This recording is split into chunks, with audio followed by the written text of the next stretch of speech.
Welcome, welcome, welcome to the Inglorious Bard. So glad to have you here. I am your intrepid Game Master Tom, and this is Adventure 18. So excited to have you here. We are coming to you live on twitch.tv/IngloriousBards for all the streaming goodness you can handle. We're also on all the podcast platforms if you want to enjoy the show that way as well. We'd love to have you join us there.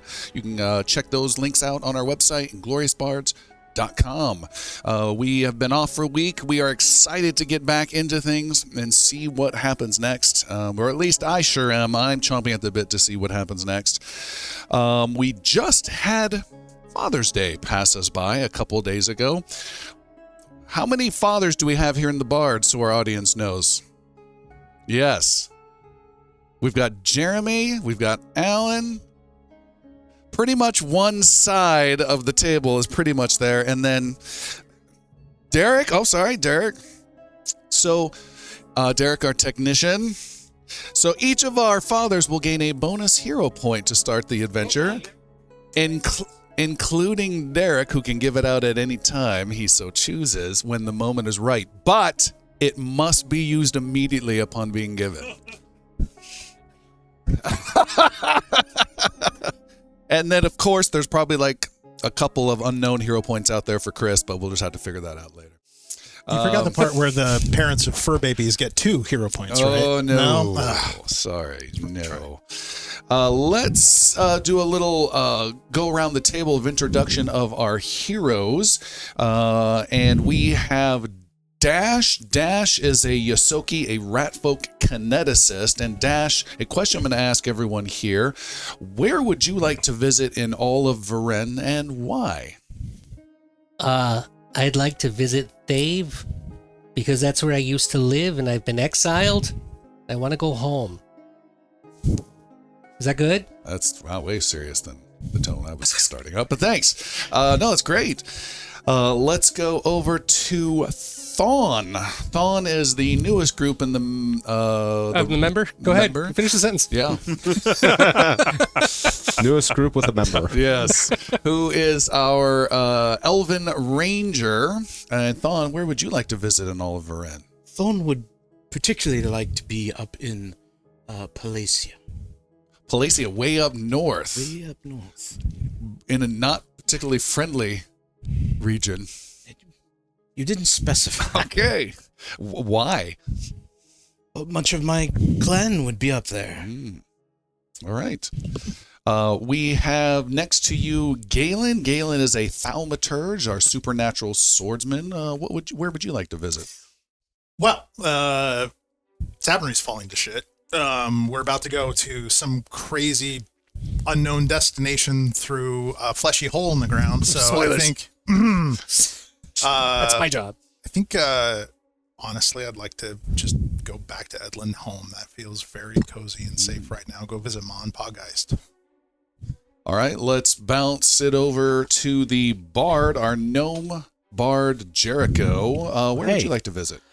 Well, I didn't leave Edlin home until I started getting some little visions and things I was seeing about things that might be out in the larger world. And there came to be some things that I believe that are true.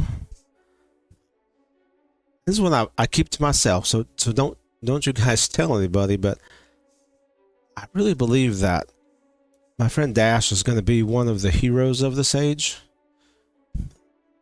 And I just need to keep him going and alive till he can get there.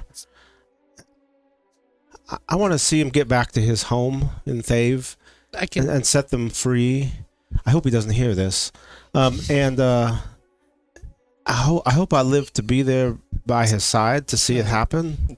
But even if I don't, just to make sure that he gets there. So, but I'd hope to see that someday. I want to change my answer.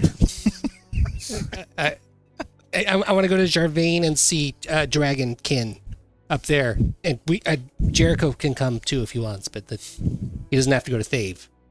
All right. So anyway, just keep that between us, if you would. You don't often get 2 men with a friend zone type vibe going on. It's really interesting. All right, and then we have Hemlock. Hemlock is a fetchling gunslinger. Where would you like to visit in the world? Look to be in a certain tavern in Mirscone, standing above a bloody red cloak. Oh, I know what that means. And our last but certainly not least is Yannick, our human champion. Same question to you. To whatever plane of hell this evil is coming from, so we can destroy it and eliminate it for all of time. Always work. Yeah. All right. With that, we will get started here and going to see what happened last time from Jeremy. So Yannick changed his entire oath to be the Fiend's Bane. He literally took on the persona of everything that demons hate, loathe, and fear because of Aguirre's death. It has changed his entire persona, changed his pursuits. So hearing that he wants to go into the depths of any hell that's out there to rid the world of demons, it's 100% in character, because that's exactly what he's done. The rest of us mourned Aguirre's death in our own ways, whether it be to find a family and be consoled with them, or find each other and get drinks together. We really had to work on mourning Aguirre's passing. But the day continued to move on. When we kind of went through our grief process, there were questions that needed to be answered. And Yannick and Hemlock worked together to go get those answers from the Oxleys. That's Jorman and Hebra and Oxley, who they attempted to find at their house, but found out that they were on the way down to the docks. So they went and visited them at the docks and found out that not just the Oxleys were there, but a whole bunch of Tabernary was. People were getting out of town. The demonic threat, that huge shadow form that came down, scared a lot of people, including the Oxleys. And they were about to escape, but not before some very intense and harsh questioning from both Hemlock and Yannick, who got a little bit of information about where the old crone came from and who she was, and then shot him in the knee, because Hemlock is Hemlock, and he was merciful to what Jorman should have received. Before they encountered them, though, they were saved, actually, by a couple of arrows that seemed to come out of nowhere into the faces of cultists that were about to stab them from behind. They were introduced to a new character named Thon, a warden of the wilderness, a elf, and a hell of a shot as a ranger, who seems to know almost everything about everyone in a rather creepy fashion. He knows who people are, he knows where we come from, and where we're going, despite never seeing him ourselves. After leaving Hemlock and Yannick to continue their interrogation, Thon decided to go meet up with the rest. And by the rest, I mean finding Galen and Jericho and Dash, who are all going to be at Pegs, of course, where they had been, again, consoling each other and trying to find new ways to move on with the next step. The big step that Thon brought up with us is that Tabernary is not safe. And that was one of the reasons that he had arrived. He has been made aware of the demons. He's known about them, and he's been here to assist us with putting a major stop to making sure that they don't come in or cause any more threats ever again. And so it only makes sense that when we met up with Hemlock and Yannick and followed up on the advice and information that they received, that the old crone lived in the tents, that we all headed in that direction. So we headed down to the tent area of Tabernary outside of the wall, in the area where the wall is being built, and found that city guards had been called there ahead of us, trying to clear out area around a rumpled wooden shack. They were being disruptive and disorderly, just being unfair to a lot of the Yosoki around it, and brusquely and brutally kind of pushing them up and out of the way, but doing it, according to them, with the intent of keeping them safe, because there was something wrong with this particular shack, and everyone was feeling it. They even brought a wizard in to look for the magic. Well, they trusted us enough to go in, and certainly didn't want to put themselves in that way of the horrible stench that was inside the shed. And Yannick went in with his brand new weapon that I'm going to pronounce correctly the first time. A shard? Jean-Luc. Yeah. Noel, right? Yes, correct. Nailed it. 2 L's. Damn it. Super close. He has this giant blade on a stick and started using this not quite an axe or halberd. It's French, and starts hacking away inside the shed at what appears to be a giant hole in the ground made of meat or flesh or skin of some sort. It is this hideous orifice that dives deep into the ground. And after carving away huge chunks of it and causing nausea in Jericho, we started moving into said orifice and crawling down inside of it. With a little bit of determination, we found that there was an enclosure at the end of it that was kind of like a blocked door or a passage that Thawne, in Thawne's incredible knowledge, identified as a demon gate, along with Yannick, and just happened to have a demon claw on him, which he used to open the gate, almost like a key card. The orifice squished open, and we were able to get through to find ourselves on a wooden platform on the other side that turns out it's a ship, but not a ship underground. We're now on the ocean, on a what appears to be abandoned ship, one of 15 that we had found in a completely other part of the world. There are stars up in the sky. It's nighttime. It's dark. We don't recognize them as the same stars that we see in our normal locations in Tabernary and Varennes. And we are convinced that we are through a demon gate and in a whole nother place. Per Hemlock's advice and urging, Galen goes back. He takes the claw with him from Thawne and ends up closing the door on the other side to warn the people of Tabernary to stay away. But he's alone in Varennes, and the rest of us are behind a closed gate somewhere else. And from there, let the adventure begin.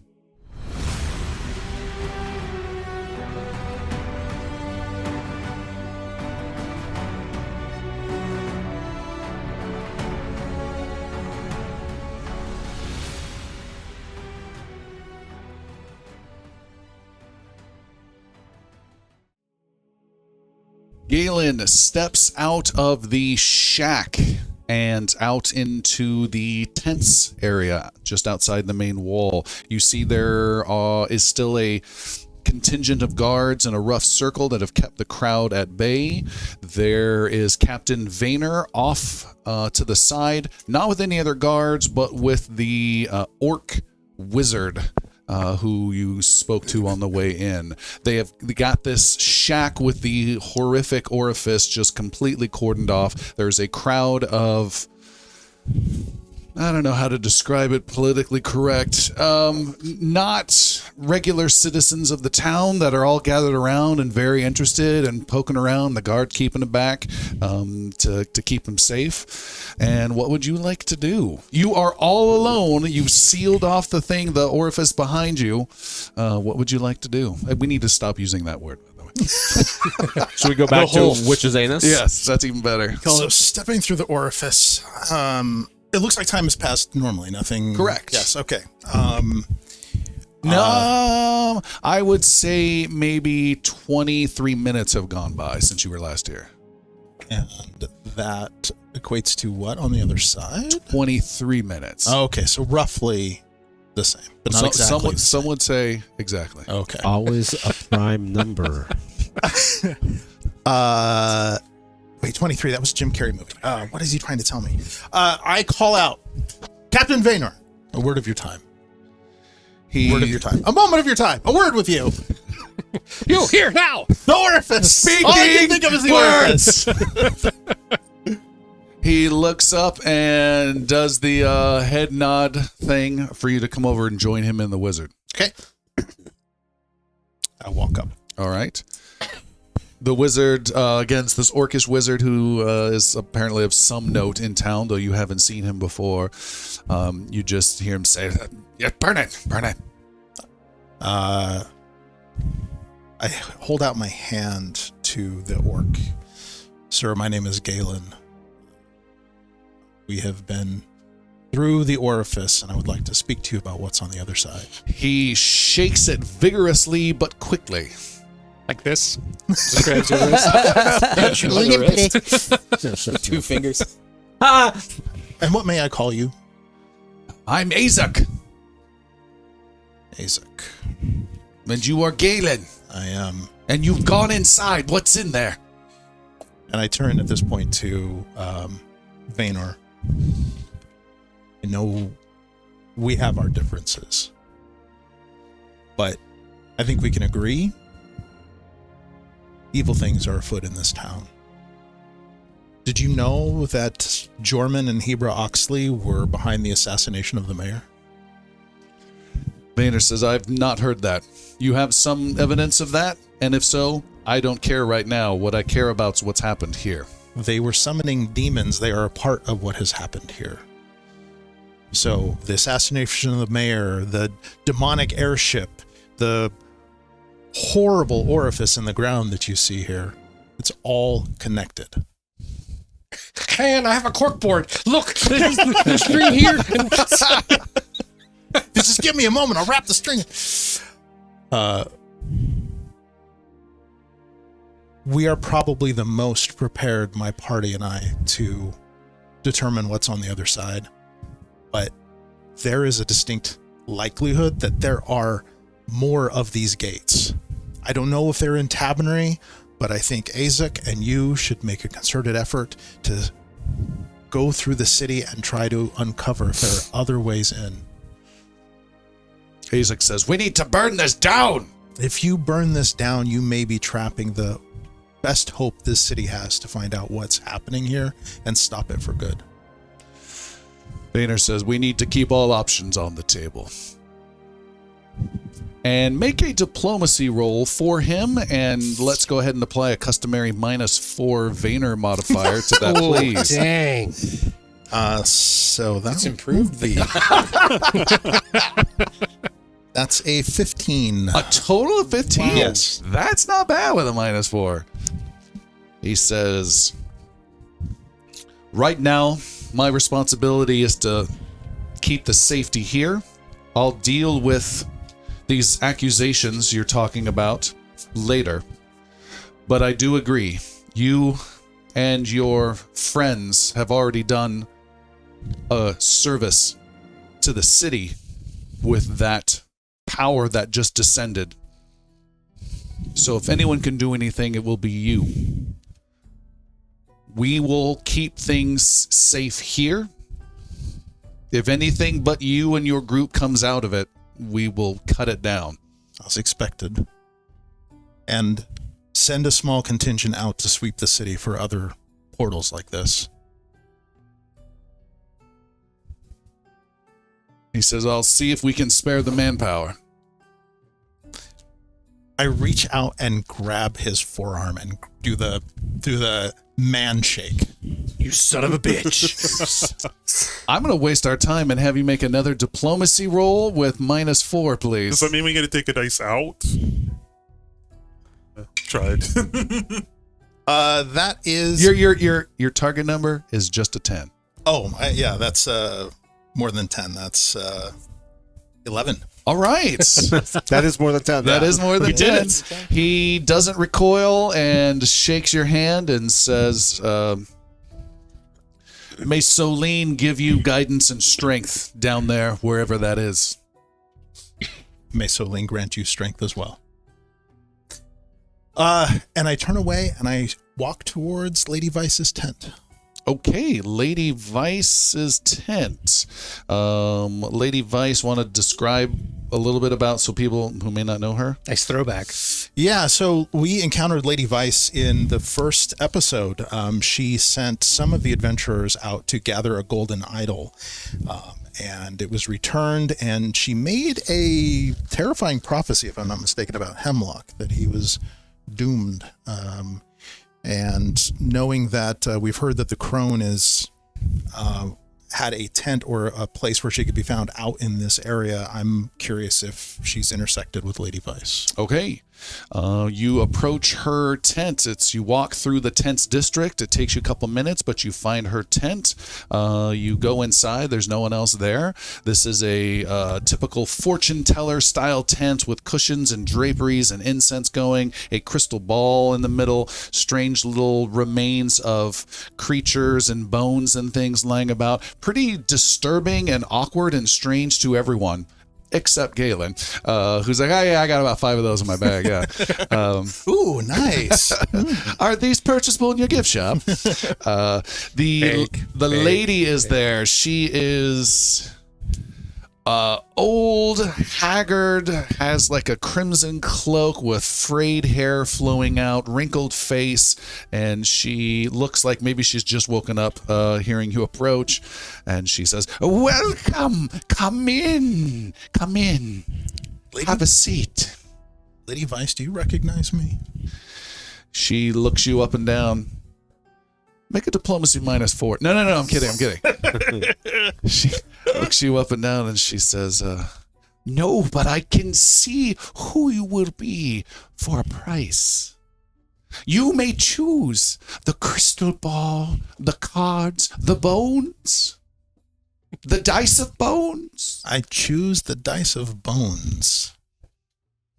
She reaches into a pouch and pulls out a myriad of strange dice and hands them to you. They are bones of strange, knuckly type things that you can't quite identify yet. And she says, cast them upon the table. I first try to read the dice through psychometric resonance. Okay, what? You want to turn the tables on me here. I gotta have this one ready to go. It gets used all the time. There it is. Read psychometric resonance. We get impressions. You must brush your similar to detect man. Okay, you must brush your bare hands over no significant emotional resonance attached to them. Okay, you get a sense of sorrow and excitement. Interesting. Okay. I cast the bones. Okay, you roll and cast the bones, and she looks at them and goes, oh, yes. Oh, interesting. And she then looks at you and taps gently with a gnarled finger on the table away from the bones. I slide a gold piece across the table. Full gold. She grabs it and clutches it and looks at you, and she says, She inverts a die. I am not paying just for this reading. do tell. I want information after. She looks at the bones a little more seriously. I see a ship, a twisted ship in your future. A voyage you will go on of death. I see For me fire. or others? I'm talking now! I see fire. Fire that will fuel a flame that will burn this city down. I see you failing to stop this fuel, to stop this flame, and stopping this destruction. That is all I see. She scoops up the dice. Now I'm interested in what you have heard.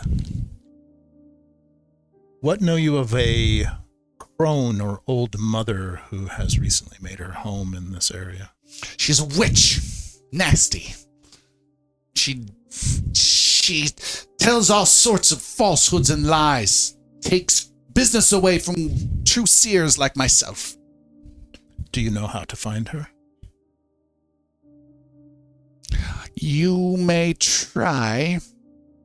There's a shack not far from here. It is between a small blacksmith tent and a small little ale tent. Go there if you seek her, but she will not tell you what I have told you. She will tell you lies. I have no doubt. This is a different shack, not the one we just were in. It is the same. It is the same shack. Dun, dun, dun. Thank you, Lady Vice. And come back when you have changed your fortune, or you will not come back at all. What do you have here that might help change my fortune? She leans forward and taps a couple times on the felt on the felt table. I am no fool. I'll slide another gold over. You slide another gold. She grabs the gold and she says, "You may try this to change your fortune." And she goes into a different bag of dice and pulls out a different die.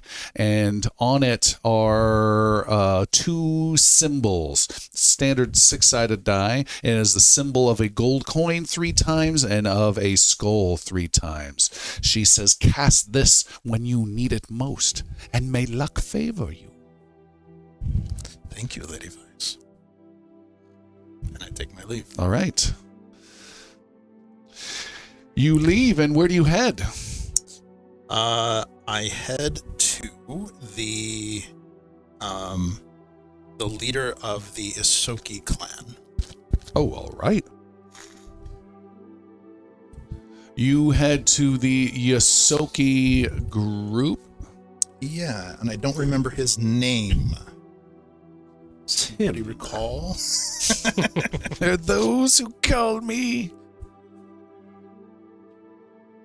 Want to say yes? Right. It is a large tent that they have. Andy. Yeah, that's correct. We have a couple of Yosoki here. All right. You go into this large tent and you seek out a gentleman named Pendy. You see there is a older Yosoki with a blind eye, and he is there. And he is not doing much, just kind of relaxing, eating something in this kind of big communal tent that the Yosoki have. I walk up and say, "Hail, Pendy." He says, "Hail, who do I know you?" You've seen me with Dash. on Dash, occasion. yes. Yes. Yes. Dash and the rest of us may be in trouble. But at the very least, we may be gone for some time. I wanted you to know it may be not possible to reach Dash for a while. And what message does Dash bring? He says, stay strong, steal your courage, and we will return when we can. That does not sound like Dash at all. He says, Steal steal L-I-E-A-L. everything you can in Yes. Hoard it. So wise. But I also have a favor to ask. I know that you have some Isoki who are able to get into the city. Mm-hmm. I need you to deliver a message for me if you can. What message? I need you to find a woman named Emerald Geist. She runs the grocery store. We sometimes make grocery deliveries to you out here. All right. I need you to find her and tell her that I have accompanied my party. And we may be gone for some time. And my last request to her stands. I can arrange that. At the very least, for what Dash has done. Thank you, Pendy. I appreciate you. Tell Dash we wish him all the best. I will do that. And to At the Kirk, first come back with opportunity. as much as he can carry. That's quite a bit. I've seen how much he can carry. Thank you. All right. And with that, I walk back into the orifice. All right. You walk back. A guard tries to stop you. Vayner waves him away. You step on through. You go into this shack, a at least 30 people watching you. You're the only one that's going in. I'm kind of viewing it as some sort of like contamination nuclear zone type thing, and you're just walking in by yourself with no hazmat suit. Stepping into the elephant's foot. And then, you go past the door into the shack, and then there's this smelly, strange opening of flesh that's attached to the ground. And you step down inside, and it's this slanted entrance you go through. You approach that flesh-covered wall doorway thing, and you use the claw to open it up. The demon claw. All right. You go through. Do you close it behind you? I do. You close it behind. Sounds like you're eating Jell-O, and I don't like it. You don't like Jell-O? And we're going to have it do that cool little conical type thing from the movie Alien whenever Nice. they were closing the doors The behind aperture? Dallas. Yeah. I also do hear it as it closes, being a Ah. I don't know which one's worse. Demon's Gate suck. You then head down this fleshy, slanted path down. There's almost like a stairwell down until it becomes wooden stairs. You walk down these wooden stairs and come to an open wooden door. Opening that door, you find yourself inside the hold of a ship. Completely improbable. You should be beneath the ground, 50, 60 feet beneath the city of Tabernae. Instead, you're on board a rocking ship. You see a small wooden stairwell up from the ship, and you are now on the deck of the vessel, where it is dark out. There is a dark ocean all around you. There is this old ship that you're on that's creaking. It's grounded, but it's slightly being moved by the waves. You see your fellow heroes are mostly here on the ships, some in different spots. Someone's in the crow's nest. Was it you? Is Thon? So there's people in different spots. There is an island, the only thing in this gray black sea as far as you can see, and the sky is dark. There's stars, but it's just very dark. There's not much of a moonlight coming through. There's this island as just a rock sticking out, jutting out strong with some small cliff type vibes to it, with a tower that sticks up above it. And the last thing of note are 15, 16 other ships similar to this one that are either out at sea slightly, a few that are run aground as well.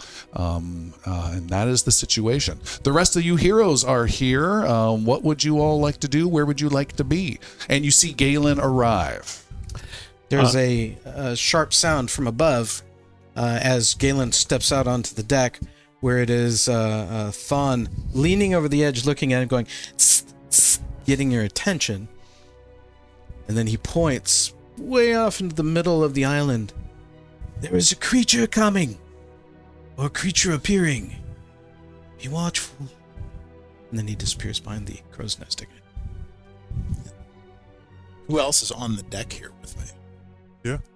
Hemlock Everybody is here? You get hella skeptical look from Hemlock.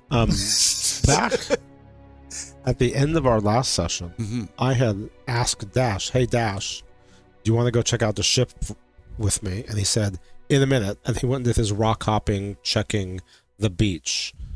And then Jericho had gone over to Hemlock. I said, "Hey Hemlock, do you want to go check out the ship with me?" And he goes, wait, I gotta go do something else. And I think at that point, after asking, and then the Thon climbs up. I think at that point, when he asked two people, "Do you want to go check out the ship with me?" and they both said, "Go away, little guy," he would have just got off and just had spent the time just searching the ship, because he'd asked the other two people and kind of I got other things that they wanted to do instead. All right. So on the deck, we have Yannick, we have Hemlock, and that's it. I might well be back there because you've been gone a while, but while you were gone, that's probably what Jericho was doing, was checking out the ship. Okay. So right Because you were gone a now, while. right now it's Yannick and Hemlock that you see on the deck. Where are the rest? Point to Dash fucking around with rocks, and then I point up to Thon. Like pirate. You see a hand. Dash. Vaughn says something's coming from the island. Okay. Dash, you're far away. Yeah, it's kind of hard to hear me. I don't like it if I can avoid touching the water. Wait, Yannick, I need to. Do it. Dash! Hemlock wants to study the other ships since he spent time on the waters. Are these ships of like a build he recognizes? They're from Varen. They're like ships he would have seen before. Veronese. Yeah, I think we made a similar roll last time for this. For the ship you're on. The ship we're on, yes. And I believe we did a weird warfare roll. Let's go ahead and do that roll again, please. Are these ships close together or far No. apart? 15. 15. You don't recognize the style of ships, other than the ships are very similar in their function, each of them. Yeah. So it's not like one's a frigate, one's a galleon, one's a, I don't know, schooner or something like that. Okay. Yes. Anything turn up and Jericho's poking around the ship? I'll get you in just a Sure. second. Dash, you were also trying to do something? Yeah, so water's not great. A little uncomfortable around that, so I've been on my stepping stones up and around, and Dash originally went to the coast to confirm that everything still works elementally, that the sand right. works, that the rocks lift, that the air moves and shifts, and so I've just been using my impulses as I go, confirming that everything fits, even though I don't belong wherever I feel like I'm at. Does the sand shift? Yes. Do the rocks break and fly? Yes. Can I blast air through things? Yes. I get back on my stepping stones and follow the only voice I've heard, which was Yannick, as I start heading back. Heading back. All right. Hemlock was doing that. Yannick, anything you wanted to do? Nope. Okay, so we are at Jericho. You're looking around the ship that you're on for anything of interest, of note. You find only one thing. It's fairly Spartan, but you find a captain's quarters in the aft of the ship. It is Spartan. There's overturned bedding, some fine-looking clothes that have been strewn about. You do see that there are two oil paintings, one of a woman, one of the same woman with a young boy, and both of those, they're kind of small, 8x10 style things, and both of those were cut up and thrown aside. When I see that this is like the captain's area, I'd like to, at least in this one room, do like a detail. Like, if I were a captain, I'd like hide my coolest stuff in my captain's room, so I don't look for any little secret hidey holes. All right. I'm going to make a roll for you because I do not have that down. I should have that down. What is your perception? My perception is +10. All right. You scour around the captain's quarters for some time, and you find only one other thing of note, and that is a captain's log, a book, and it describes standard seafaring things of trade routes, a lot of things heading back and forth between the Thousand Isles and Mirskan. The dates, though, are a little more than 100 years ago. And the last entry says, setting sail for the beginning. And then there's nothing else after that. I will grab that to take to my boat friend, Hemlock. All right. Everyone is mostly, everyone's gathered on the deck of the ship. What were you saying? What was I saying? You said you saw something. Was there an impending doom or other boat? A giant blue hand on a tower up over the ridge. How far is the tower away from us? Say 150 yards is the 150 beach, yards. and the beach has a From the little bit of a. I'm gonna slap that elf off of your face. So about 150 yards to the beach, and the beach is maybe another 30 yards to a small climb up to the base of the tower. Okay, so that's just where that's the one beach. That's where Dash just was. Yep. Okay, great. Wish you would have told me. I was already over there. I didn't see anything though. But the rocks work. All the elements are fine for where we're at. It still feels like we're in Varennes. The rocks work. Yes. Oh, And- that's good. I was worried about that. And the water. Did you try the water? No. That's no. So we don't know if the water works. It's probably fine. I don't. It's not. I don't know. It's fine. The rocks are good and the sand is there. If you want and you can move fairly quickly, I can get us all over, but we need to move pretty promptly as we go to the beach. If you want to go. The boat, and there's another boat that's beached, that's even closer to the beach off to the side, and the water's rocking yours and that one, and all of you are moving around uncomfortably and trying to keep your footing, except for Dash, who maybe is on some stepping stones from time to time, and then Hemlock, who's just rock solid with the ship as it moves. You actually kind of think he is moving the ship? So you want to go towards the tower with the monster? Where did you want to go? I feel like we should check out at least one other ship to see if it also has a portal. It would make sense. I mean, they're still in the water though. So we don't have to do that, right? We could see them. They're there. So that's. Yes, but would it have another doorway like this ship does? Where does it go? Well, that seems important. Do those ships seem similarly beached? There is one that is much closer in beach than yours is.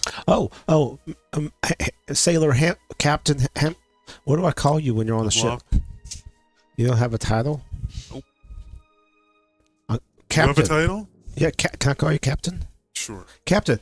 I found the captain's bedroom, Yeah. Did you find, was there any rich stuff in there?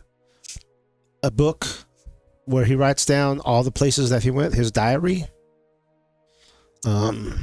But it's old. Take a look. And ship's boy Hemlock takes takes the captain's log. Oh, and there was two paintings is all that was left. One had a woman, and one had a woman and a boy, but there was someone sliced them all up like they were super mad at him.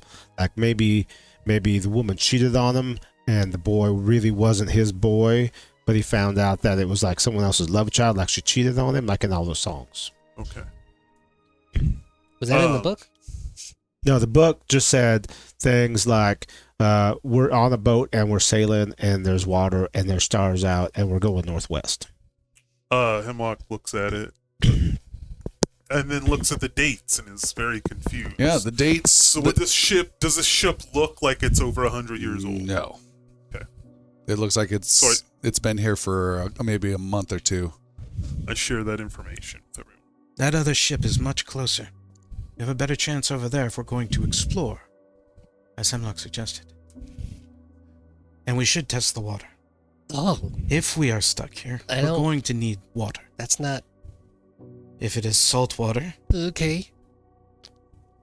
this seems to make you very uncomfortable. I don't like water or lakes or rivers or whatever this is where there's no land and there's mostly water. This is it's wrong. It's wrong. It's a little wrong. There's land It's, right it's there. broken. I'm gonna go.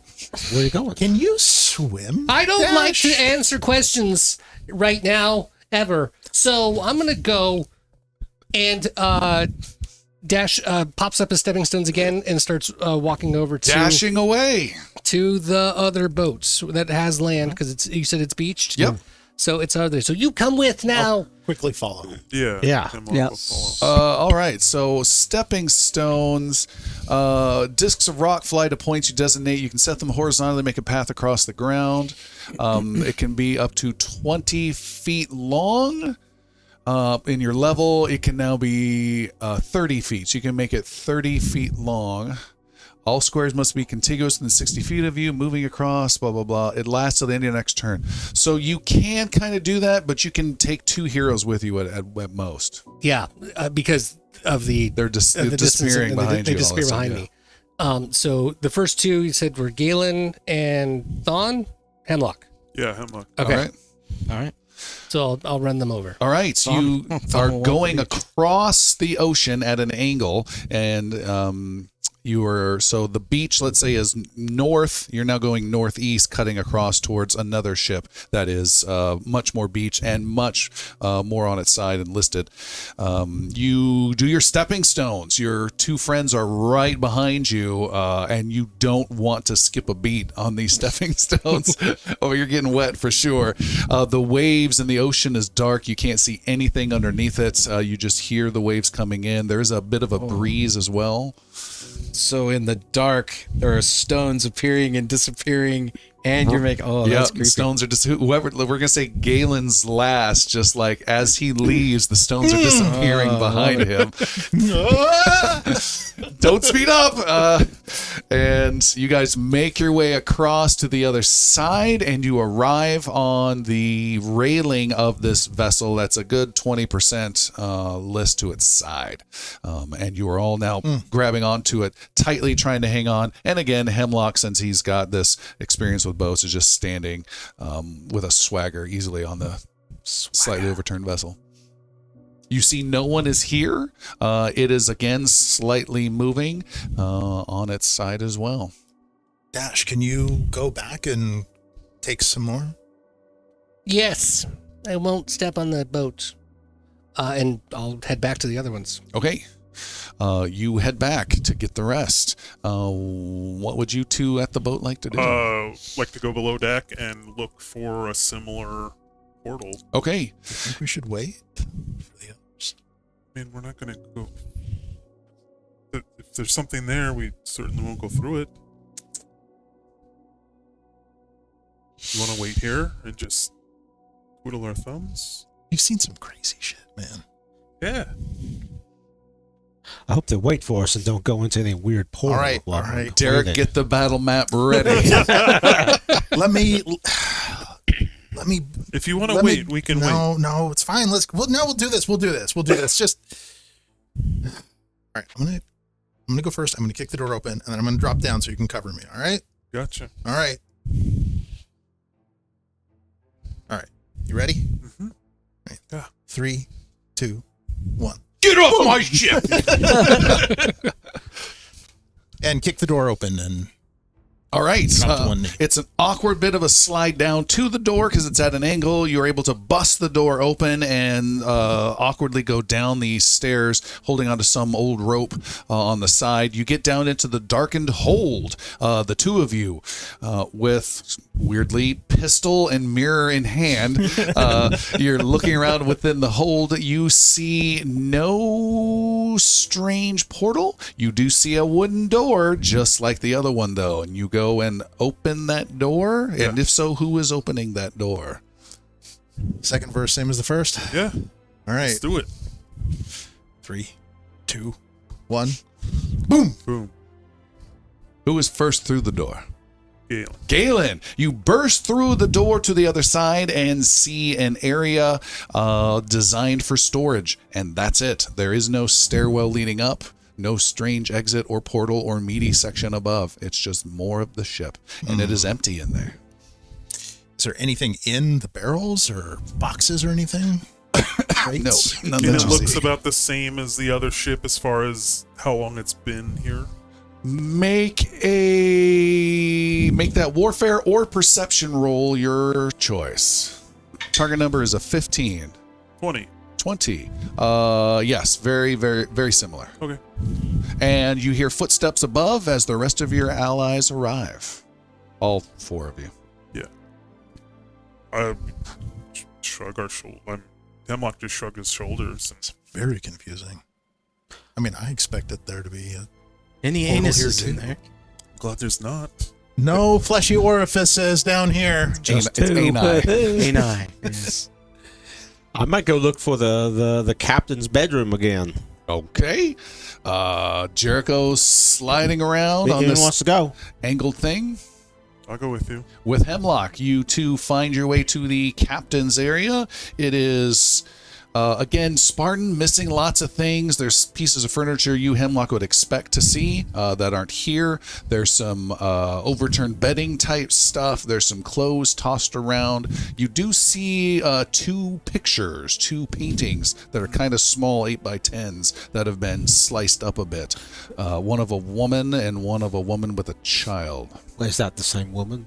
It is. This is the same as the last one. Remember I told you there was a picture as well? Yeah. So this is the woman who's kind of it's kind of not faithful, and this is the love child. That was a good story. Yeah. Where did you find the captain's log in the last ship? It's right down under that right there. It was in the other ship. Hemlock will look in that same place. You do find a captain's log in there. I open it up. You open it up. It is the same writing, the same dates, the same handwriting, and it's very identical. Dates too? Dates as well. This is the same ship. How is that possible? I could write a song about that probably. Well, let's go talk with the others. See if... See if they have good song ideas. Yeah, exactly. All right, you return to the deck. Everyone is either hanging onto a railing, sitting on a railing, leaning against a mast that's at a weird angle, just trying to get comfortable on this section. And this boat is, what did I say, about 150 yards before? This is like maybe 20 yards. This is the same type of ship as the one we were just on? Correct. It's about 20 yards Yeah. off of the dry part of the beach. Do any of the other ships look like they could be copies as well? Hemlock will look over the railing and look at the other ships that are in the They vicinity. could very well be. I think these are all the same copies of the same exact ship. There's paintings that are Jericho has confirmed are the same paintings slashed up the same way. These captain's log are the same. Log. I'd like to look at the ships to see, is there any ship I can see that looks like it could be different? You know, it's like finding, like the Where's Waldo? Like find the different one? Yeah. If, like, instead of saying, oh, that could be the same, that could be the same, like, try to find one, like, that's clearly not the same as the other ship. You may make a perception roll yourself. Okay. 26. With a 26, you are absolutely confident that none are different from the others. Oh, I share that. Hey guys, like as I look, I don't see a single ship that looks. I mean, I don't know them, but they all look the same shape as the one we just got off. Together, and I start pointing out the ships. See how that one's just this one turned this way, and that's the same one, but it's got the same. They all have the same number of the masts. Yep. Yeah, That's they a all- good, very good eye. Yeah. Hemlock, what kind of ship is this? It's just a frigate. It's like, right? Like we talked. I believe Yep, we talked it's about not a that last warship, time. not a pirate ship, the trading ship. It's like a Hulk. But only one, for whatever reason, has that portal. Well, out of We've only been on 2. Of the two. Only 50% of the ships Wait. we've been on. Only one doesn't. You want to investigate the others? No. There is still the concern of the creature at the middle of the island. And Thon will go up to the higher point, given that the ship's tilted now, All right. and we'll try to Knock the ship all the way find over. out where the jump. Everyone, lean to this side. All right, you climb at the strange slanted angle into the crow's nest, which is unsettlingly close to the water now. And as you do, it even creaks a little bit closer to the water. Lovely. So instead of being whatever it is, 20, 30 feet up, it's like 15 feet up and going down to 14 and then 13 and then holding. Well, I don't tarry on this, so I check that center island, see if I can find this creature that I saw before. You may make a perception roll as well. Right. My adjusted perception is a 9. Do you concur? I don't know. I don't have a sheet in front of me. Because your spyglass? Negative. I made a stat adjustment, which is Oh yeah, adding a based off of check. wisdom. If wisdom changed. 16. Well, the 16, you see nothing out of the ordinary. Just Explain your everyday, nothing out of the just ordinary. your everyday tower perched onto a rock onto an endless ocean surrounded by boats. They're all the same. Hemlock, can I see the captain's log? Yeah, here. Galen tries to sit down however cross-legged he can and concentrates on the captain's log to try to get a picture of the owner and what that owner might have been feeling. Okay, with psychometric resonance. That's right. All right. You touch it, and you get an immediate, strong emotional resonance attached to this log of violent ambition. And you want to do the psychometric assessment to try and get a visual? Yes. Okay. You get a visual as you focus for a minute, concentrating on the object. You get a vision of a white-haired human sitting in some chair in the captain's quarters, looking incredibly distant at a wall as though he's not even present, with a grim, determined, gaunt-looking face, not really aware of what's going on until his eyes snap and look at you, and again you are dropped to your knees. You need to make a willpower save 22 or become doomed 1. Holy crap. Okay.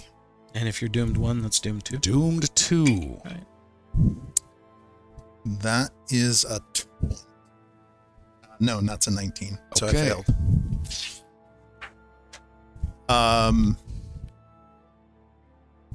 So you are now doomed 1, right? So I feel like this sense of like creeping cold dread come over me.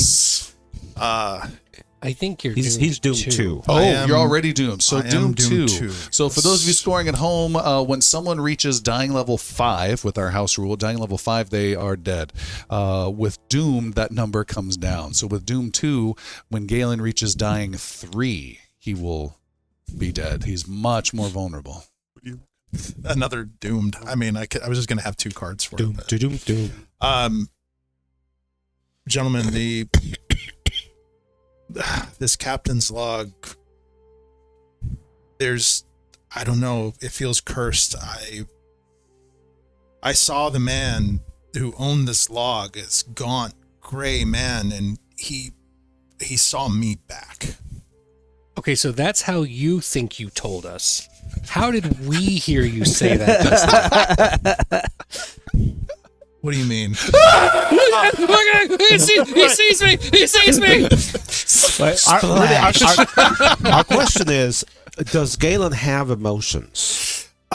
He's more, I think at this point, just that cold dread has seeped into him, and he's just... We have Dr. Doom and Judge Dredd. But that's just so, just angry and violent and lost, but at the same time, like a sense of purpose. I don't know how to describe it. So when you touch a thing, you get to see the person I whose thing it can. is, and they get to see you back. I sure as hell hope not.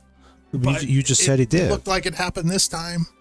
I don't know what that means. If this person is dead in another plane, alive, I don't know.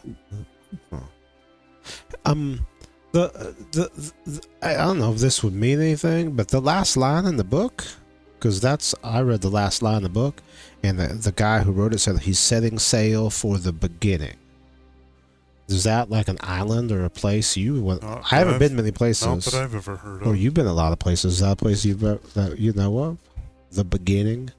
Other than just like generically, it's the... Is not familiar to me. Is there a song that I might have known, like that, songs and lore and stories that the bards hear, that the beginning had some meaning? Nope. You do not know, All right. recognize anything like that. But it's a very good place to start. From the perceptions that we've seen and looking at the ships that Jericho's done, Are most of these ships moored? Are they anchored? Or are they just all floating here? Because if they're floating, I would expect they'd be in different arrays of places. Sure. Right? Obviously, a couple of beached ones, but You cannot tell. It is dark and hard to see. You're barely able to identify the count of 16 of them. is the ship that we are on right now? Does it have its anchor down? No. Okay. So, if these are the same ship, which doesn't make sense. Nope. Correct. And if they're all supposedly supposed to be traveling to the beginning at the end, which doesn't make sense, is it possible that they were trying to get to that? And Dash points to the tower. Maybe that's the beginning. I would like to get off of the water as soon as we can. Onto the monster island. I didn't see any monsters over there, but Thawne might have. If anything, if we're going to keep exploring, we could either go back where we came, which isn't why we're here, or to keep going up there, where at least it's not moving all the time. Dash starts pacing on his stepping stones again, probably around Galen. Should we ensure that we don't know what the tides even look like here. Like, we should ensure that our boat, the one that we arrived here on, doesn't disappear while we're away from it. No. How? I have a length of rope. You can command the wind. Can you push the boat further into shore? It's a lot more complicated than command the wind, Galen. I'm a little insulted by that. It's I a thought lot I was more of an being generous. elemental move. You can the way I create. Wow, that was so racist. I got this, Okay. Jericho. Thank you. That was so racist. No, not thinking about that for the first time, but you're not wrong. I was playing with the sand and the dirt. How much is the ship that we're on beached? You said it's listing, like, Yes. right? So it's if the whole thing is up, or Yep. it's hitting the waves a little bit. Well, Okay. the waves are rocking a little bit. Okay. It's a shallowest beach. And the one that we came from, the one that we just walked over from, is that also grounded? Yes, you can feel. I think that was one of the first things Hemlock felt was that the bottom of the boat keel is rubbing up against something as you're Okay. slightly rolling. So, to answer your question, Galen, it might take me a bit, but I think I could shift the ground, move the rocks away, and I don't know how much wind I could generate for moving one of these. I've never done anything like that, but I could try if it had a way of catching the wind. But like just pushing it on the water, it's not really, doesn't have anything that does that.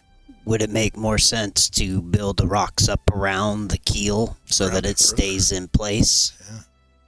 If that's the idea, then yes. Hemlock, you're the boat guy. Do you think it's going somewhere?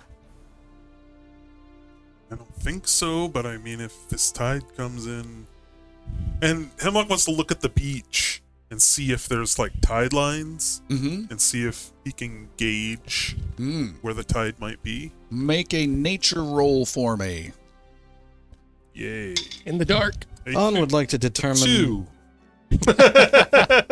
Yes. sunrise. Sunrise. Yes. Make a nature roll for me. Nature roll. If you get a 2, Nature win. roll. That's what I've got. Nature roll 12. 12. Neither of you are able to glean any information. All you know, Thawne, is that as we mentioned before, the last adventure, the stars here do not align with what you know. It's not easy to tell when sunrise may come, if it comes. Hemlock, will you go with me to the other boat to tell me how to make it stop moving and not go anywhere? Yes, I can do that, but also I want to bring up the option of going back to our home, burning this ship behind us to protect our world. You know, my concern with that is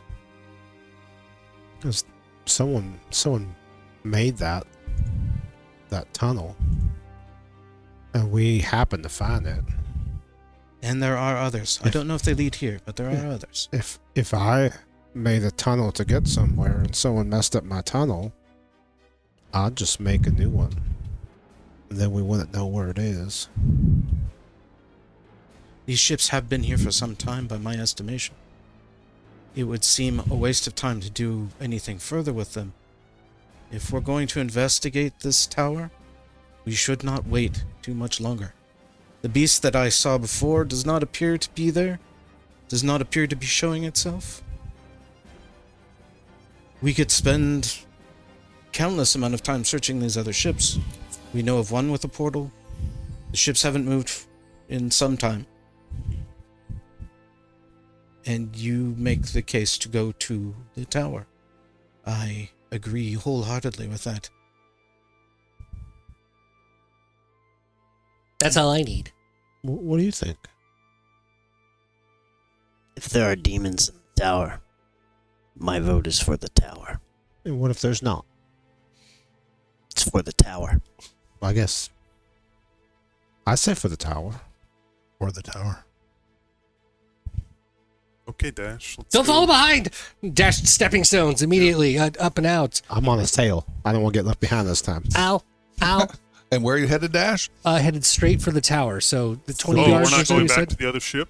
If you want to go back to the other ship, we can do that real quick. But otherwise, No, everyone's let's waiting go. for the tower. All right, Dash is taking off with Jericho, and they are heading towards the beach. You've arrived at the beach, and there is a winding, worn stair path that leads up to the tower. And what would you like to do, Dash? And the ground is solid and happy for you. Yeah, that's take a short breath, and then I'll go back and get the others if they weren't already following me. Okay. If there's anyone else I need Oh, to get. all right. You're able to ferry the group back and forth. Yannick draws sword and shield and leads the way towards the tower. All right, Yannick walks up these windswept steps. There is a series of metal poles that stick out of the stones that have been put in there with some chains to help make your way up. The group proceeds upwards. Where does Thawne exist within like a group line? Approximately 50 to 70 feet back and sneaking. In the rear. Yes. All right. So not even with the group. You guys go ahead. Within shouting distance, you're fine. Got it. Gotcha. Pretty much the same as a Geary. All right, you make your way up and climb up this rocky slope. It's got that kind of Pacific Northwest or Maine, like wintry grass, tufts of it that's clinging to these rocks. The wind is blowing your cloaks as you make your way up. You can hear the waves crashing gently across the sides, the occasional creak of one of the boats off in the distance, and you make your way up to the base of this tower. It is old stone, nice circular tower, also slightly at an angle if you look at it close enough. There is a door that is metal, no windows that you can see, and the door is rusted and looks like it's been hit by the water for quite some time, and there is a lock upon the door. You can feel it, you can see it, you have no key as you try to open the door, Yannick. Yannick steps out of the way and lets somebody more adept at handling locks take care of that. All right. Jericho says, I got this. No, I'm gonna be casting detect magic. Okay. What does that sound like? I don't think it sounds like Doesn't anything. work unless you Got to do make a noise. sound. Every time? There's this cannon now. It's no, because you said that the last 2 times, and I've made sure to do a different sound every time. He's always That's detecting why the different types of detect magic isn't working. I think the best sound would be Let's do that. That's the new sound. No Yeah. magic detected current. So Dash is just sitting still a little bit. You're just picking his teeth with a lockpick. He happens to pull right out of his Hemlock's cheeks. looking right at Dash, Just, fingering one of his butts of one of his guns. how rusted is this lock? It's looking a little rusty. Huh? Give it a go. No, after No you. reason to make a loud, obnoxious noise. All right. Dash will go up to pick the lock. Okay, so the group will get one attempt at this. If you fail, you will get it open, but we'll take more attempts or gun shooting from the, what is it, blast lock Yep. beat that you have. So it will be open, but then that will add our last tension dive, taking extra perfect. time to the pool. So that's what's Roll at stake low. here. So you need to try to unlock this. This is going to be Thievery 18. All right. Dash gets don't doesn't count. Dash gets down low. No, you're kind of low already. As it is. Leans forward. Yeah, climbs up to the lock. You start working your lockpick tools in there with your calm. This is the lockpicking lawyer, and today I found a tower lock. Bind sticking on on two, one. yeah. Binding on 2. Binding on 2. 3 is clear. And then you get it going, and then you go ahead and make your roll. That's an 18. That's just what you needed. That's exactly what I needed. With frustration, he can't get click. It works. And the door is unlocked. Welcome home, Dash. Yannick opens the door and steps through, sword and shield in hand. All right. The door creaks loudly. The door is unnecessarily thick, twice as thick as you would have expected, and heavy as you open it up. Beyond, the entrance that you see is not an entrance, but a tunnel of about 80 feet that pretty much goes through the tower itself and makes no spatial sense whatsoever. I don't like this place. It's disconcerting to be certain. So there is no up. Forward, 80-foot tunnel. Do we continue? Oh yeah. Lead the way. Yannick steps in. Okay. You make your way forward, Yannick, with the group behind, and trailing in the rear is the archer, frustrated with the low ceiling situation that he's in. And if it's that open and long, Yannick has put the long sword away and draws a javelin. Okay. Duly Just noted. leaving the facade just for kicks and giggles right now. It's just pretty. It has a purpose, but not demon slaying currently. Yeah. Up ahead, you see, as you go to the end of this long corridor, you see a lit room. There is lamplight that's slightly flickering a little bit up ahead, quite brightly lit. You can hear some sort of tinkling-like sound, like a crystal hitting crystal sound. You can't quite identify, Yannick, as you get closer. You see just on the entrance from this corridor to the room, there is a pool of rust or blood, but it's not blood. It's it's like faded pinkish water that's on the ground. Beyond, in this lit room, you see there are several chairs that are arranged, 4 chairs that are arranged in like a plus formation, back to back, is what you can see from your corridor right now. How far away are we from this room? As you're 100 feet, you're 50 feet away when you see all this. All right. Javelin goes away, longsword comes out. Okay. So attack set B. yep. And where is this pool, this pinkish pool in comparison to Yannick? It's on the floor in between the hallway and the room, like as though the door was there and wind and rain tried to get in but couldn't. Can Yannick step over that when he gets to it? Absolutely. And avoid it? Yep. Yeah, that's what I'm going to do. Okay. Great. Make a perception 21 or religion 20 to avoid this trap that you are stepping over.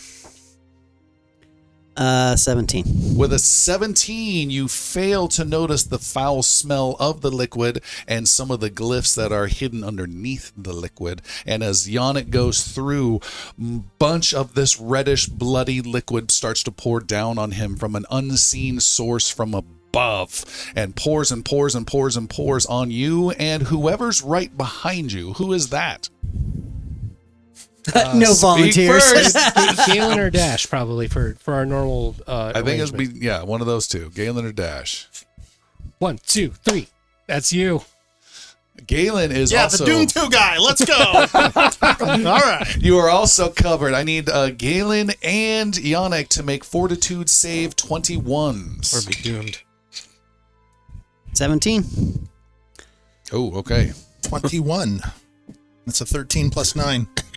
All right. With your success, Galen, you take 5 points of acid damage, and Yannick, you take 11 points of acid as it burns and burns and burns. It burns! You are also cursed for the next few minutes, and that's a -1 to attack rolls, skill checks, and saving throws. Things that you are actively doing, but not your defenses. Dang.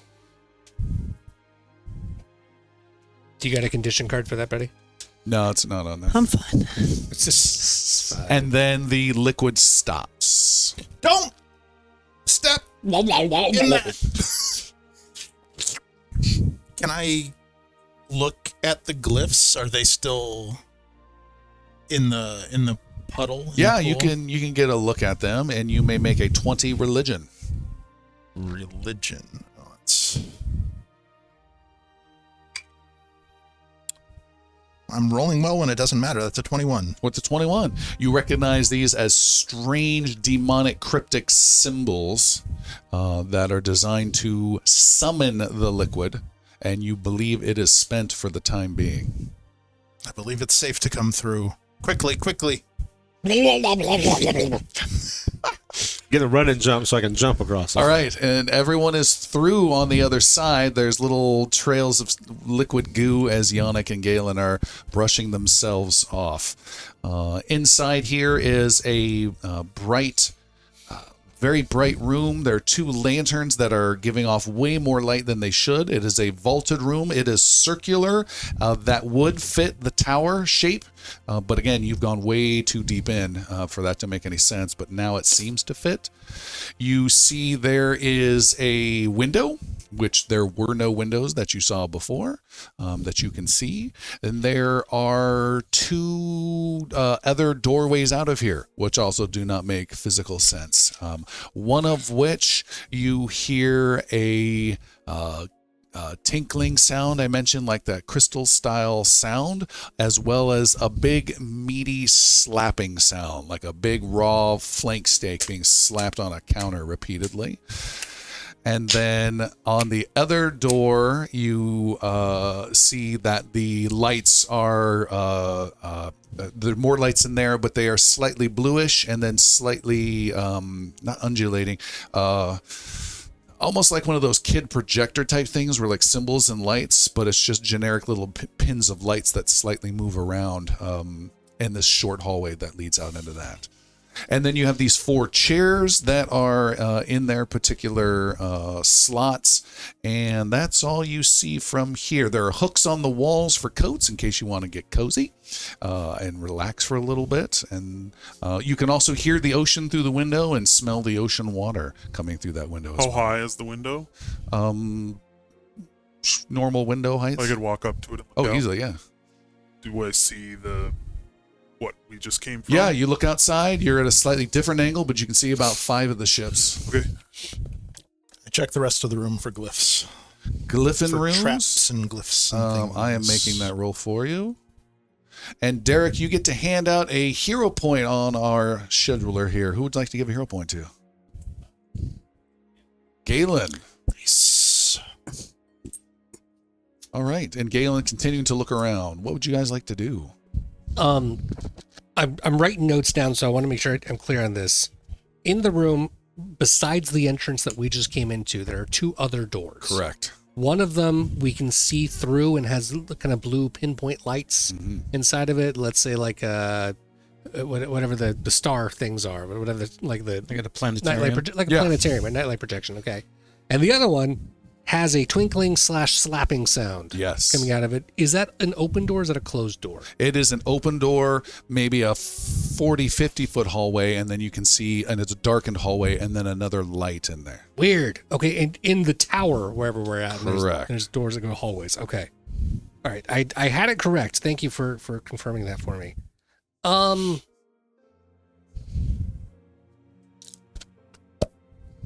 Galen dies? What was that? That's my detect magic sound. Okay. That's Doom 3. That was a soul. Is there? Am I detecting any magic in this room? Detecting magic in this room, yes. And as you step into different sections, you're able to identify the magic coming from those lanterns. A lantern. That are too brighter than they should be. I will mention that. It looks like the lanterns are they're magical. Galen, you're detecting traps. That's right. Yeah, that's something that Dash would also do, especially after just crossing over one that Yannick is still burning from. Mm-hmm. And while all that's happening, Yannick is going to go ahead and lay on hands on himself and rest while we're doing this, and take 10 minutes to refresh his In which focus chair? point. None of them. That is where Dash is going to that will focus. bring me He's up going to to pay max. attention and It's go look at the 12. chairs. Okay. Tamok will also look at the chairs of Dash. Both of you may make religion or occultism rolls. Oh, that's your forte? That's your jam? That's not really any of those. No, nothing. For occultism, Dash rolls a 5. Yeah. Hemlock as well. Okay. You guys see some symbols, but you're not sure what to make of them. There's symbols here. Take a look. You may as well. Jericho, What? come take a look at this with us. Okay. I'll take a look. I know a little bit about the occult. I've read a book once. Go ahead and make rolls, those same rolls. All right. Thon would like to check up above and see, are there methods to tend to these lanterns? Pathways, access, beams, anything that might Crow's be nest. scalable. You see nothing scalable. There are some beams up above. Yes. 26 occultism. Ooh. Just under half that. 11. Oh, all right. With a 26 occultism, you don't know the specifics, Galen, but you recognize these as, let's call it, heraldry of demon lords. Ooh, guys. I'm starting to get a bad feeling here. These runes here, these are demonic symbols, like the ones from the trap. And So I the think they chairs belong are, to the demon lords. the chairs are trapped. I don't know if the chair is a trap, but I certainly wouldn't recommend sitting on it. But if this is essentially embossed with the name of demon lords, that's kind of terrifying, no? Yeah. That's just the doom talking. Yeah. Fight through that. I'm not impressed. Is the mind killer. No, I'm doing more of a Bruce Willis in the back of the head. Anybody can write a name on a chair. Does the chair look fancy? No, the chair is very basic and very uncomfortable looking. Like maybe a small town's, a poor small town Viking chief type of a thing where it's like the best chair they have. It's got a tall back to it, but uncomfortable. I'm really fighting, but I'll choose to not sit in it. I mean, you can. I don't think anything's going to happen. I can. Did you detect magic on the chair? Then it's fine. All right. I'm going to go sit in the chair facing the window. All right. Jericho sits upon the chair, and a bunch of the players look at me, the Dungeon Master, to see Are we down a bard? to see what happens to the healer. And that's a wrap. Jericho, you sit upon the chair, and Like Peter Dinklage sitting on the throne of swords there. you sit there, and you have a strange sensation of power course through you. I am so powerful. And you may gain 1 dark hero point. Ooh. You may use this hero point whenever you like. It does not count in any way towards any limit, and it will not go away and expire like any other hero point does. When you choose your hero point, you must call out that that is the hero point you are using, and then there is a price that will be told. Unknown consequences. Yes. Nice. Guys, I like this chair. Is everybody racing to a chair now? No. Absolutely not. I'm gonna mark it with the die there because it's dark. Where we see Yannick destroying the other chair. I was just thinking that. It's not as uncomfortable as it looks. Yank. You be Jericho my off footstool. the Let's see chair. how comfortable we can become. Yeah. Voice radically Actually, changes. seeing that happen, the Fishard does come out, and there is. Wait, what do you see happen? Yeah, though? what'd you see happen? It saw me sit in the chair. Yeah. But there's a glimmer. Yeah. There's a different look. Oh, there's a You can different- see like that there's a look of victory over mortal flesh that flashes across for a brief moment. And he's been told that the runes contain the demonic heraldry. He just turns and looks over at Yannick and goes, "Fuck you." Suddenly he's chucking. You're gonna want to move, and Nice chair. Can I have your axe? I don't have an axe. Oh, I thought you were carrying your retribution axe with you. Oh yeah, I am. Yeah. It's in the Yeah. bag. Yeah, I will give Galen the axe. I will don the Fishard, and we're gonna destroy some chairs. Oh, all right. I'm gonna tuck and roll. I thought I saw a battle map coming up. The chairs go first. You hack and destroy these chairs and leave them in splintered ruins behind. Of note, Thawne, when they are done, you can hear their labored breathing. When they have it done, you no longer hear a meaty slapping sound coming from that one doorway. Amidst your heavy breathing, the sounds have changed. The sounds have changed behind the door. Shall we explore? We should go check that out. Yeah. Here's your axe back. Do you want to hold on to it? Maybe. We'll see. In the future. You take it for now. Should we expect you to be destroying more furniture in the future? Yes. I see. That is now my vow. No pouch! The anti-IKEA vow. Chase Bay. IKEA Bane. And Yannick will, I guess, open the door where the meaty sound had been coming from. Yeah, not a door, but a door path. You can go on in there, walking Okay. in. Do so, and Still do has so tinkling? Yeah, You're still has traveling. tinkling. Speed. slowly and cautiously, aware that there might be demonic runes and such nonsense Furniture. to deal with. It may be a chair. I'm going to spend a reaction to attack the first furniture that was in sight. Dash, you got this one? Got what one? Why don't you get Yannick's back there? Okay. He's I'll taking take the us Dune back. position. Traditional Dune position. Dash starts backing up Yannick and goes through the door with him. Okay. I feel like I could take on anything right now. I'll go with Lee. The Retribution axe occasionally flashes Uh-huh. Jericho's face.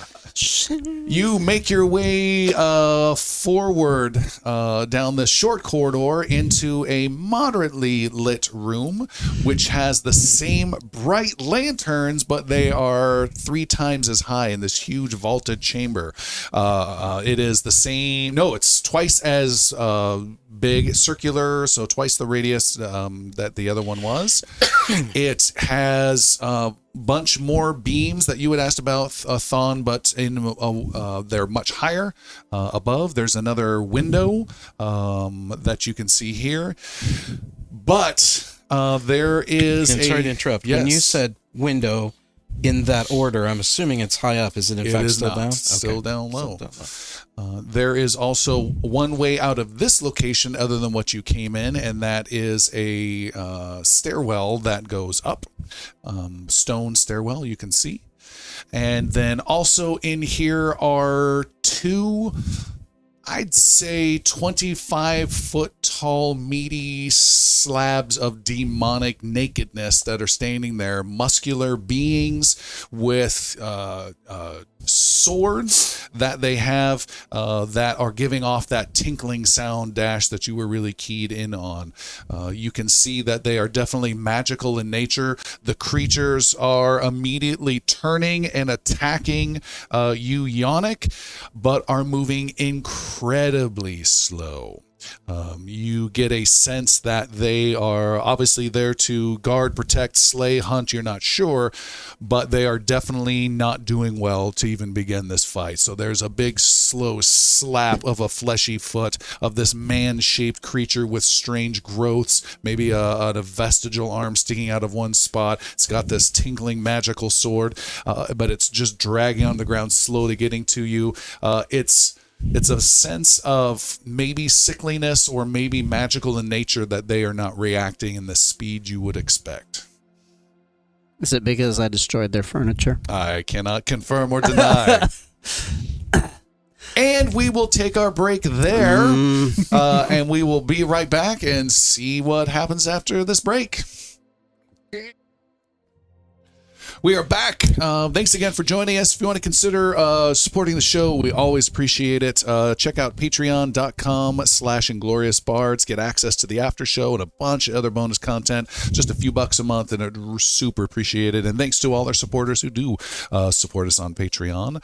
Also, consider checking out our Discord and chatting with the rest of the fans. We have a channel for each episode where you can share your thoughts and read what other people have to say. And we absolutely love reading those things.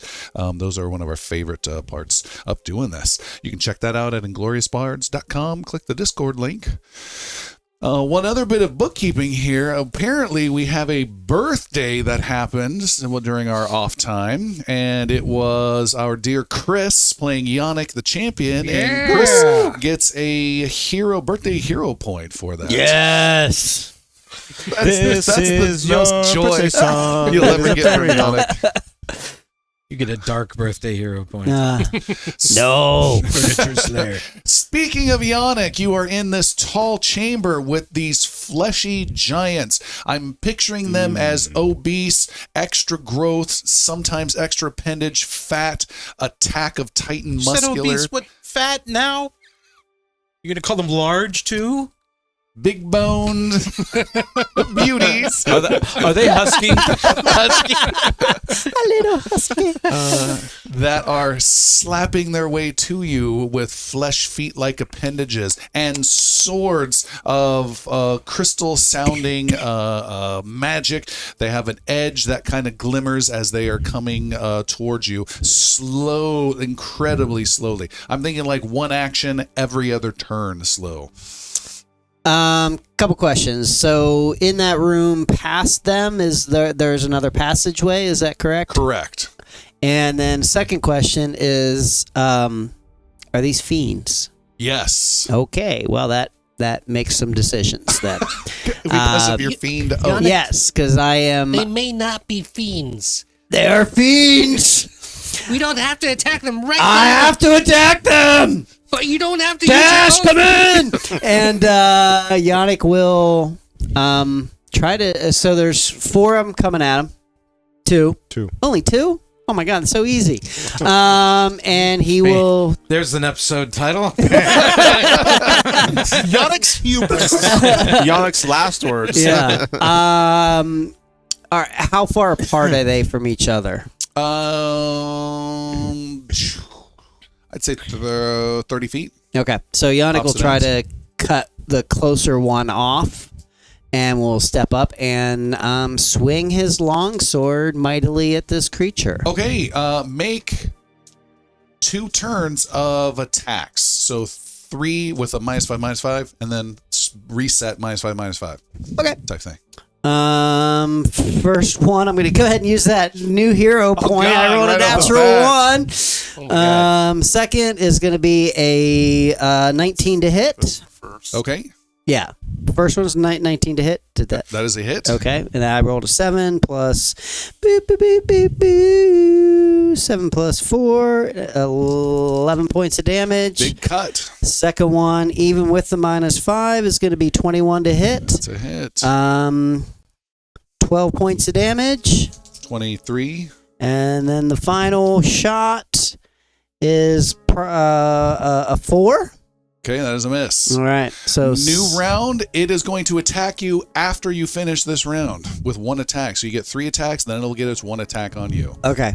I'm going to do 2 attacks and raise a That shield. sounds good to me. So that is a 12 to hit. Miss. And that is going to be a 15 to hit. Okay, is a miss. All right. And I will raise my shield. A tinkling sword comes down. A good question, Jericho, in just a second. Tinkling sword comes down as the rest of your friends are coming in to join the fight. Dash will be able to go first, though.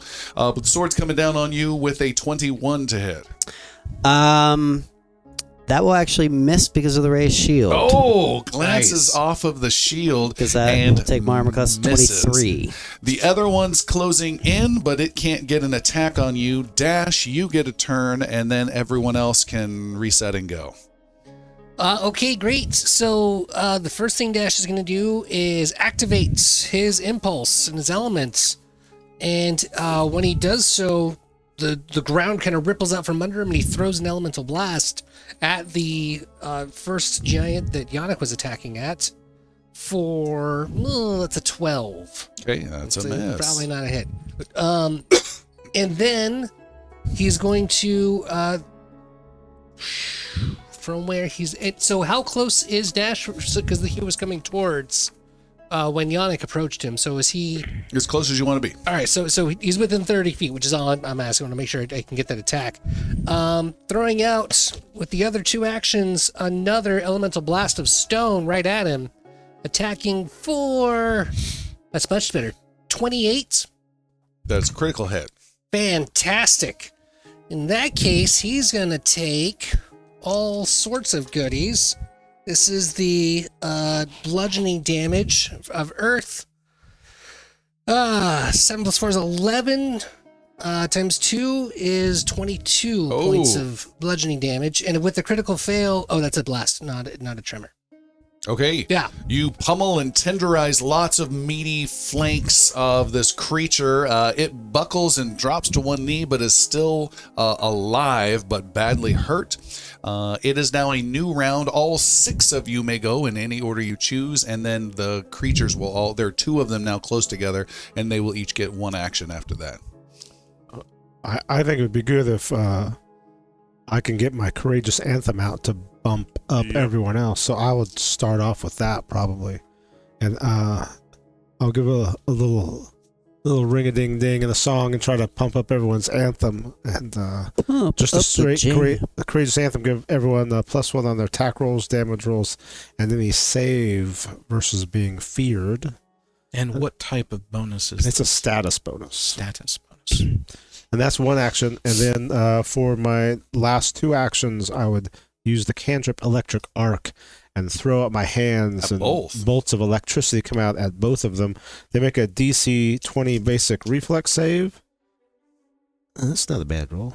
That is a fail and a fail. 8 damage of electricity. As you can imagine, they aren't the most reflexive things in the world. They seem slow. There is zapping and burning of fleshy meat done. I heard 8 each? 8 each. Okay. And Jericho has done the song. No, he hasn't. The light is not on. The light is on. There we go. Who would like to go next? Dash is gonna kind of go around Yannick to make sure that he's in a straight line, or at least it lines up both of the giants in front of him to throw out the aerial boomerang. Okay. After watching them be so slow towards the lightning arc, he's going to do the exact So same to process. the side? Correct. Okay. Going around to the side of the room, and so that he can line them up All right. and just fire the boomerang right through. Aerial boomerang flies out between. They make reflex saves? Correct. You're good at these. 20 is rolled? It is a DC 20. Okay. So yeah, that's a success. And then a critical failure is rolled. Fantastic. So that'll be a double on that end. That's balance. So 3, 4, 5, 6, 7. So one of them gets 3 points of electric damage, and the other one takes 14. Wow. I need, with that, Yannick to make a reflex save as a fleshy demonic guard is flopping down towards you to crush you dead. 14. With a 14, you are landed 15. upon. 15? 15. Doesn't No. affect reflex saves. Just attack Unless and you're damage. fearful of being hit by I mean, it. I am. No, it doesn't work that way. You may, a Father's Day point from Derek has been given to you. You may re-roll that. All right, beautiful. Instead, then, that is going to be reflex 19. You step out of the way. Yay! Thank you, There's Derek. a big splat on the ground. And the creature, there's some blood gore that goes out, the weird meat as though someone doesn't know how to properly scale a fish is flopping out everywhere, and the demon dies, still clutching its blade, and like this gasp of air goes out from the smell is not good either. Thank you. So that was Dash. We still have a bunch of people. I think I need to get out of the way so that these two have clean shots. So I think I'll step to the side of the remaining demon. Okay. How about Thawne? We haven't seen Thawne do anything ever. Thawne. Yeah, he did. I put that arrow in that orc on that dock that one time. Thawne Are you from nervous to take your first turn? I'm a little nervous to take my That's first so turn. cute. He wants to heal one of them. I know. But you're injured. Do I make a ladder? That's all I know.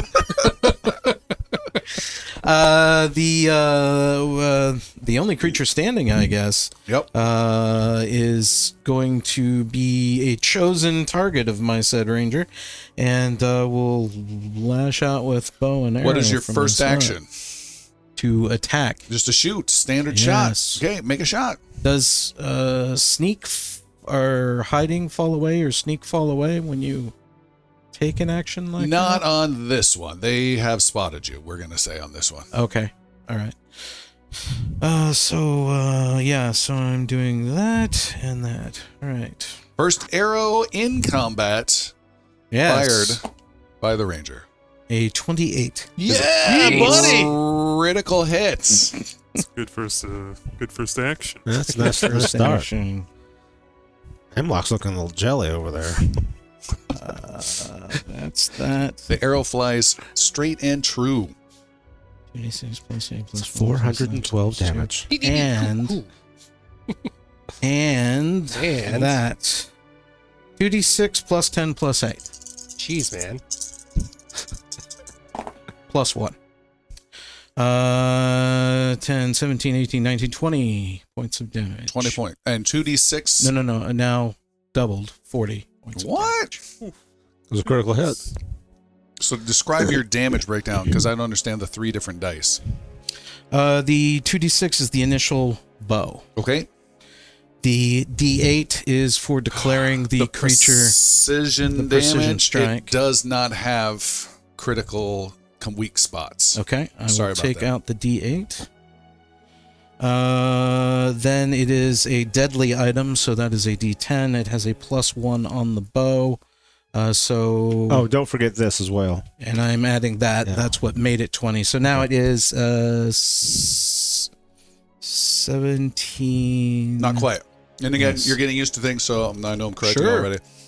Deadly, you add the weapon die of the listed size. Roll this after doubling the weapon's damage.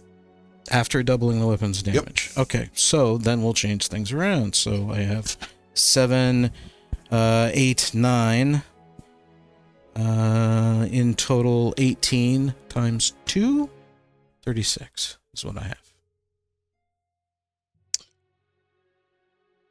Then you would add the deadly. Oh, then I add the deadly. Right. So then, We'll get there. so 9, 18, 27. 27. You know, let's just take another D6 off because you have. I'll speed it up, folks. I'll speed it up. All right, one more time. What was the total? 20? 27. 27 is a huge hit. The arrow goes through and you somehow hit some connecting tendon and a big flap of meat falls, but still is attached to this thing as it's getting ready to strike down upon some poor soul. Speaking of poor souls, we still have a couple people yet to go. Is that your whole turn? No. Oh, God, no. For anyone who's watching the video, they should go back and rewind to right when Christopher announces the total of 40 and see Seth's eyes, because both of his eyes go big for just a fraction of I a looked at him second. to see if he was okay. That was the first strike of 2. One of the fans says, I'm going to need a math check on the arrow shot to this fleshy demon. Yeah, apparently. My apologies. Sorry. Not so good on that next shot. Let's see here. That is 6, 11, 13. 13. You got too excited after the got first one. That concludes Your second action. the second action with 2 attacks. That's so sweet. What's your third action going to be? To hide? I think hide? You can duck back around a corner back into the hallway. Yes. Finding some cover. Yeah, finding Okay. some cover. All right. Make a stealth roll for me real fast. Stealth roll. On that is 16. Okay. 17. No. No. Attacks and damage. 16. Okay. Got it. Who's next? I think we should go at the same time. You fire and I slice at the same time. Get after it. Yeah. A little shake and bake. Roll it.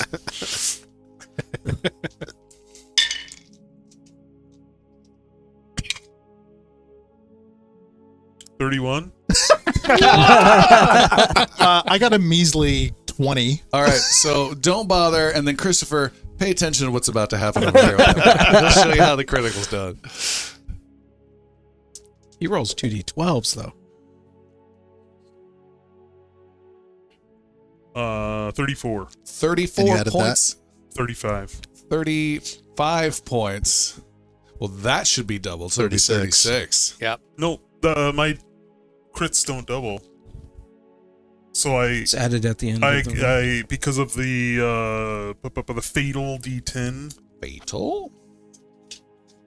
There's fatal and there's deadly. There absolutely Some of is. Wow, okay.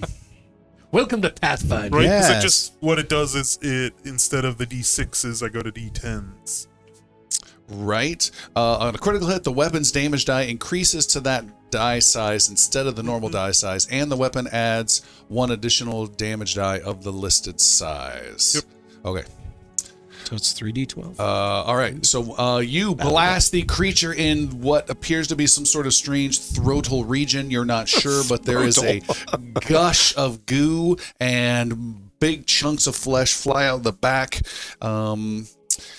I should have had a hit in the head and done a Oliver Stone back into the left joke. I missed my opportunity.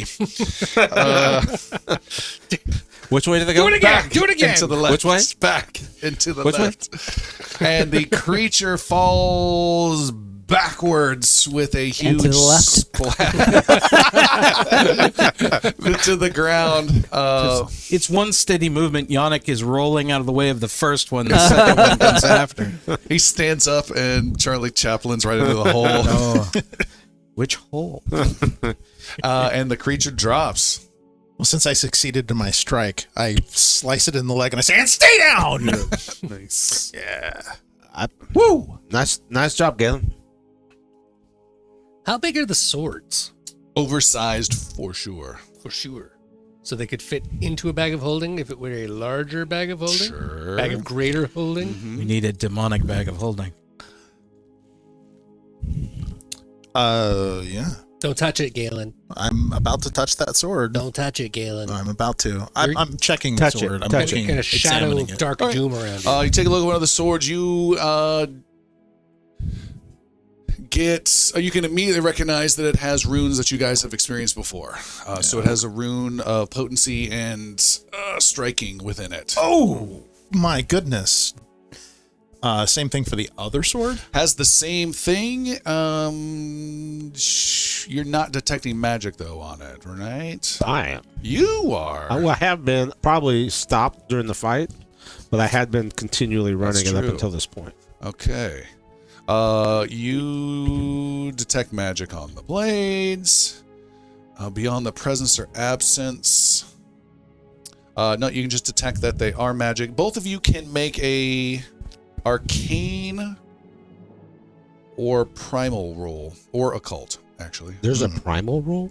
The nature, sorry. Okay. I got a 21 occultism roll. Okay. I got less than that.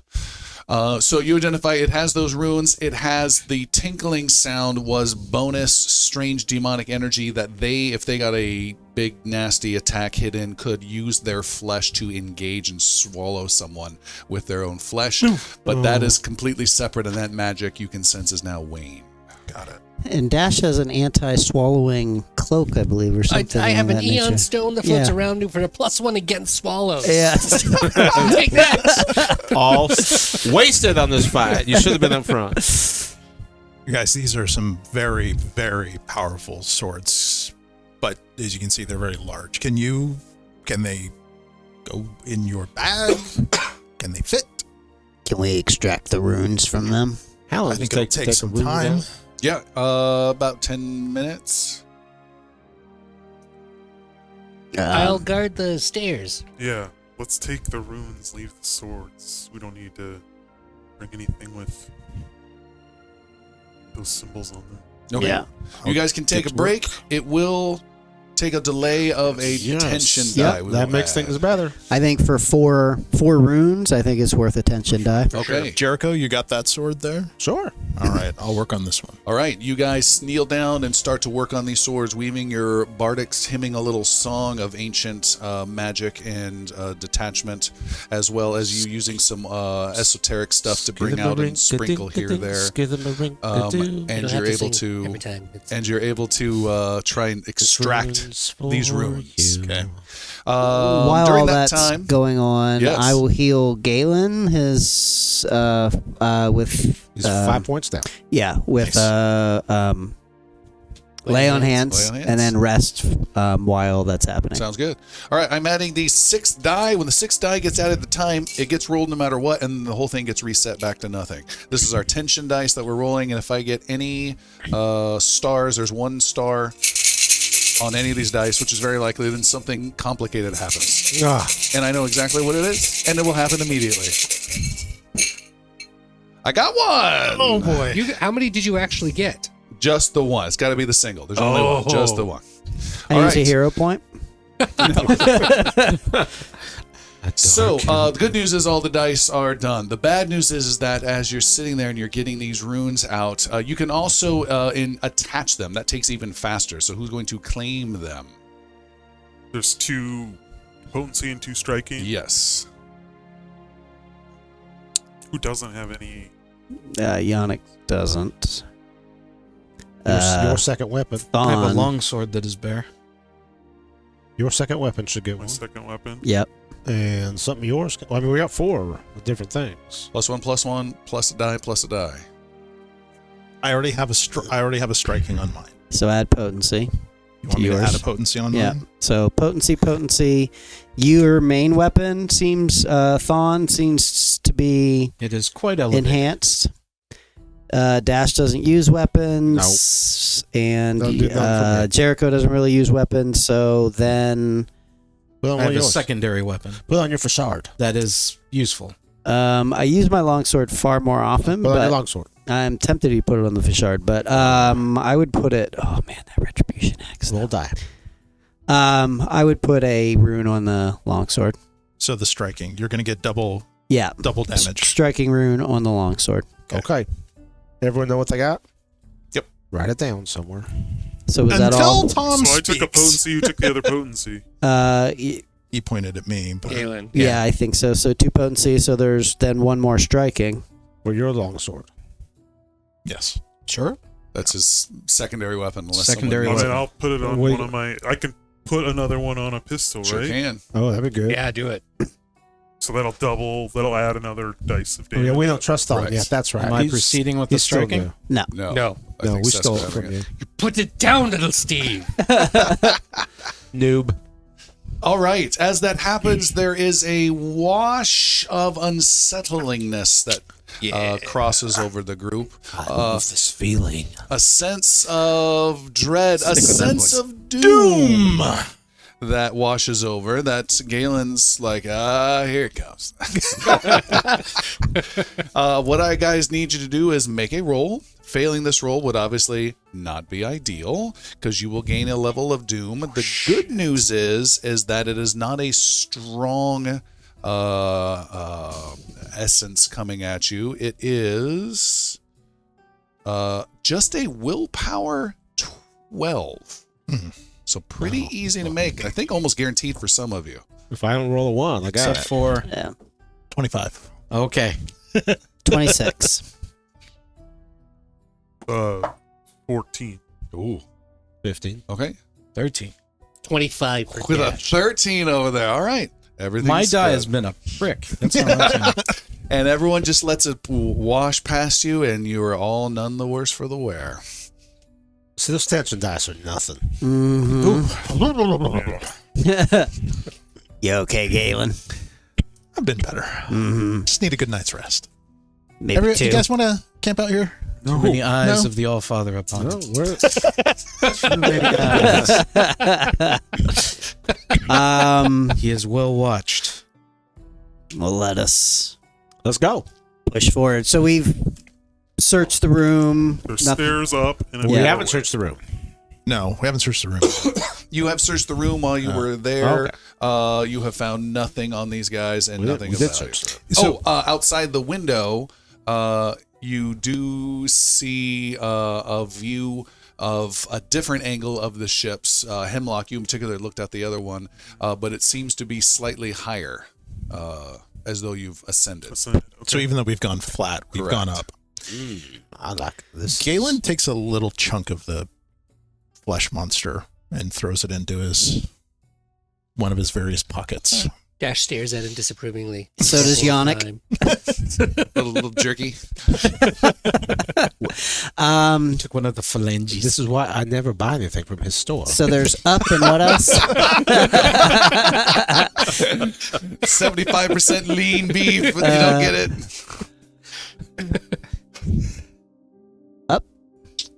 Up the stairs. Let's go. Is Up the there enough with stairs. this place? Do, There is. before we move forward to this one, do we need to check out the other room?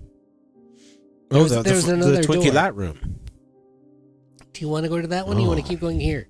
Would rather not leave something behind us unexplored. Let's do it. I think, agree with him. Yeah, Dash is the smartest of us. We go back to the first chamber to go into the other room with the lights. All right, so you go back to the first chamber with the remains of the 4 chairs. There is a side room which had a Take another moment to dissect the chair some more. just really get it to the minced level. Surprised you haven't set it on fire yet. Toothpicks. Yeah, put that in your mouth. You go into the, I'm assuming Yannick's taking the lead again? Yeah. You go into the slightly twinkly chamber. There you see a darkish blue lit room that is coming from no particular light source, that has a table on it. The table, and there is no window out of here. The table has a stairwell out to another spot as well. Not table, the room. The table has a map upon it, and it has a strange device on top of the map. The device is a sphere. Touch it. Chris is ready. I'm gonna make me cough to death. That was great. I'll be having detect magic up, by the way. Okay, you instantly detect magic for sure. The sphere has holes in it. It is rotating around slightly and casting these little pinpricks of light around as it rotates. There is also a handle sticking out from the side of the device that is slotted into some sort of slot. That is what you see here. That it's you can probably tell, but that's got magic going on it. Boss. Yeah, it does look like it, doesn't it? Is Hemlock will look at them, not touch anything, but look at the map. Is it something that he recognizes? Yes, it is a map of the Kingdom of Navarre, where you have just come from not too long ago, and it appears to be a relatively accurate and current map of the kingdom. Has different forests and roads and cities and towns, all listed. Not listed, but show. Dash would like to investigate the sphere and look for traps. Okay. What is your thievery? Plus 10. All right. And I have wary disarmament, which is a +2 to saves or AC versus traps When the or devices. Okay. You detect that there is a trap upon this device. It is connected to the handle. That you believe the handle is designed to just be moved from right to left. But if someone does that without doing some sequence, you still can't figure out. Blades will go into their hand and maim them and hurt them. You think you can find a way to disarm it with your thieves' tools. There is a trap on here. Give me just a second. I'll see if I can disarm it. And Dash will go ahead and attempt to disable the trap. Thievery 16. I get the +2? While disarming, right? What is that one? It's a circumstance? Oh, it's to saves and AC. Yeah, when it springs upon you. Yeah. You have hero points. I do have a hero point. Only because I rolled a 15 of the 16. So I'm going to use a hero point and see if I can get a little bit better than a 5, eh? 13. There we go. So 23 total. Okay. And you jab some tools in there. There is a click, and he just starts pressing this button on the top and wiggling it back and forth, and it's fine. Put it in my mouth. Light starts shining out your eyes and your ears. I'll go ahead and do what it's supposed to do, and I'll move it from the left to the right. All right, you go to the left, and it slots into place, and like some strange device from Myst, the thing slows down and stops, and the lights go off all around you, except for a couple of pinpricks of light appear on the map.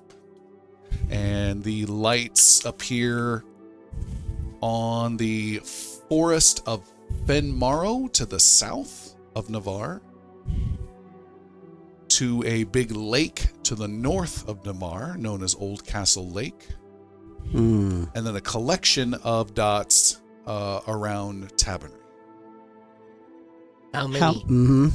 About 4 total? Yes. Or 4 dots in Tabernary by itself? For Tabernacle. So a total of 6 dots. Yes. Where on Tabernary? It's you. Geist It's not like that. Crusher. Yeah, it's just a black dot with the name Tabernacle on it. So it's just okay. there. What did that just do? I wonder if these are the portals. Anything else going on in this room? No. Oh. Were there pinpricks of light on the map before Dash? Nope. They were all just slowly rotating around. Do you think this just points out where the portals might be, or does this activate them? The one we went through just seemed like it just sits there like a big meat tube. Not like it gets activated. Yeah, it seemed like the portals were already activated, or at least the one was. Yeah. I sure hope we haven't opened Agreed. 6 demon gates around the country. But Dash has already done it, whatever it is. Way to go, Dash. I was just helping. It's just and Dash like undoes it real fast. Good job. No, you did really good. So what was that going to do if what did the trap do if you didn't do it? There's knives or little blades that would have come out into my paw. Was that going to cut your paw off? I could have. No. That hurt. Not my favorite. No. You said there was an opening into a exterior piece, like an awning, or like not a terrace or something like that. I said no such thing. Oh, okay. I thought you said there was There's a another stairway exit. up. from There's the a back. stairway up. Oh, stairway up. Just Yeah. a stairway up. Okay. And that's the only other exit. Correct. Why are you looking at me like that? Yeah, the way you say that, it doesn't. Now you want to search for a secret way out of the room, don't you? Yeah, kinda. I do. Thon, Hemlock, did you make note of the map? Yeah. I have up here. Okay. Is there? I'm not a traveler guy, but you're a traveler guy. You've been lots of places, yeah.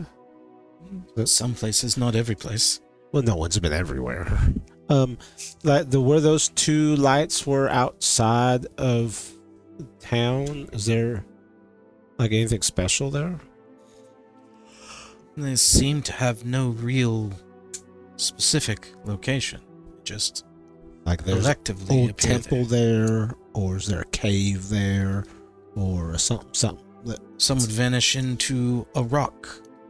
No, I mean where Some- the pinpricks went. Like, do you know of any like Yeah, old cool there's a place that's forest in any and of a those? lake. Yeah, but like, that's what I'm asking. Does that forest have, like, has he been through the forest and seen like there's a like we found that old place that we went into in the rocks? No forest, no lake, just around the town. Okay. I'm with you, Jericho. I'm with you. I'm Thank feeling you. the question. You know up till today, you knew everything about everyone. And Fenmar first, suddenly I've never been there. Like that lake Watch might out, have had an behind you. island that he knew about Yes. that's not on the map. That's all I'm I've asking. not been to either of these places. Well, that's why I was asking Yes. the what do you call it again? Warden. Warden. Thank you. That's a cool name. More of a warden in training. I knew his name. I meant his I'm like keeping that to job myself. title, his badge thing. Let's go to the stairs. Shall we Walk proceed? and talk. Yeah. Okay. And Yannick, being cautious, starts heading up the stairs. Okay. You Sword head and shield. upstairs with shield ready. Perhaps Dash should be close by to look for traps. Yes. Side by side, if possible. Oh, Need optimal progression. okay. The two Yannick of you. with one I can hand write on on his your back. shoulders. Yeah. Go ahead, buddy. I just hang on to your head as I'm writing your shoulders. There. With Dash at your side, looking low at the ground for traps, you looking ahead with sword and shield ready, the rest of the group walking up, you head towards the top. You see as you get to the top and smell the sea air and can see the stars once again as you approach the top of the tower, even though you were just on the bottom floor moments ago. And as you walk up to the bottom floor, Dash, you see nothing unusual at all, except you feel a mailed glove of Yannick grab onto your head and then pull it up so you face forward. A la Jurassic Park. Yeah. He's grabbing his glasses awkwardly. And he pulls your head up as the two of you at the top of these stairs see a much wider top of the tower than should be. Maybe 100, 150 feet wide. Does not spatially make sense. And you see upon there, curled up, is a dragon.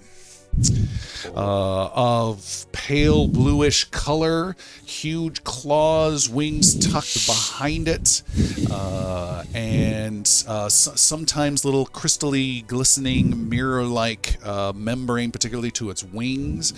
What are you doing, Chris? You're looking I don't at know. me real weird. I'm like, I'm glad it's not a fiend. 'Cause we can get the fuck out of here. I can run.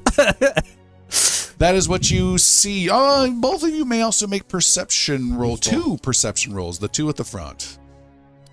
22. Two of them. Okay. 22 First and one's, yep. 24. Dash, don't even bother.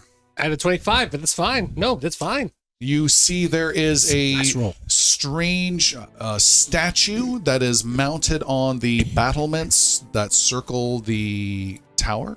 And it is about 4 feet tall, and it's this weird helix spiral, and it has some magical energy to it that is going to the dragon or coming from the dragon and going far out away from the tower or going into the tower. The other thing you see, there are hugely large manacles that are wrapped around the legs of the dragon, binding it somehow to the tower itself. Has it seen us? 25. What, That was my perception. 25. Staring at the dragon the whole time. I'll let you guys both make a simple stealth roll. Your target number is a 19. Both of you need to... No, I'm going to make it a 17. Both of you need to make it. Stealth 17. Yeah, 19. Got it. 14. Come on, The man. dragon does I have not one more see hero the point. Yosoki. I have one more hero point. I'll use it. 3. Come on. Fantastic. The dragon sees you. It lifts its head with a languid lift and looks in your direction.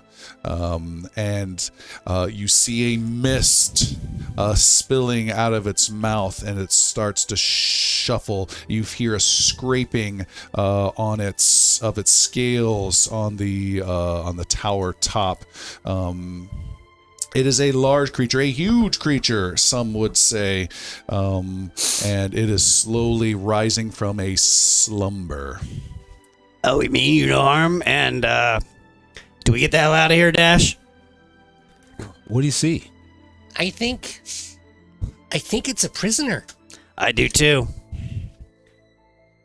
But will it let us free it?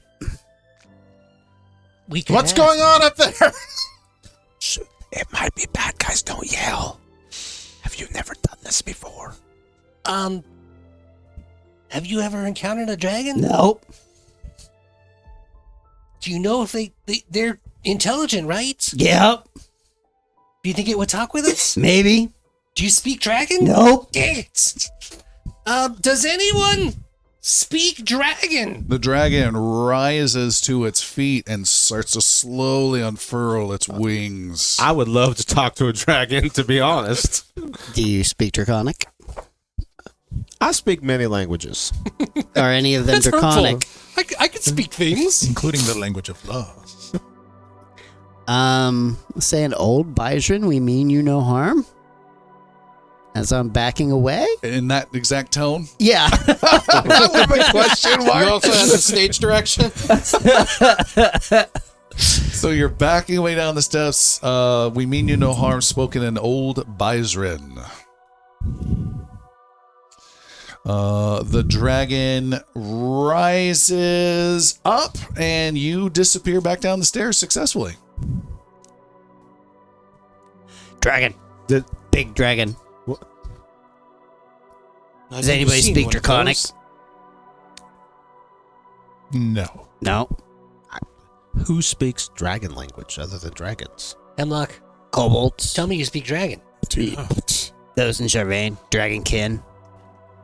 Is Scholars. this the creature you spotted? I'm gonna try something. Perhaps. Everybody wait here. Dash heads up the stairs. Approaches the dragon again. Assuming it's still standing there, maybe looking in its It direction. is staring and waiting for you to come back. Hello. And it has stepped if- forward with a couple thuds, and you can tell even from this distance it is not restricted by its manacles currently. Cool. If Dash He's got had some gone room. up, Jericho would have at least gone up high enough To see? to watch. Okay. It just reaches out with a claw and taps the concrete. I think all of our heads just pop around the corner like this. Was that a Lady Vice? I can hear just fine. We're here to seek the end of the demon lords and would free you if that would be your end as well.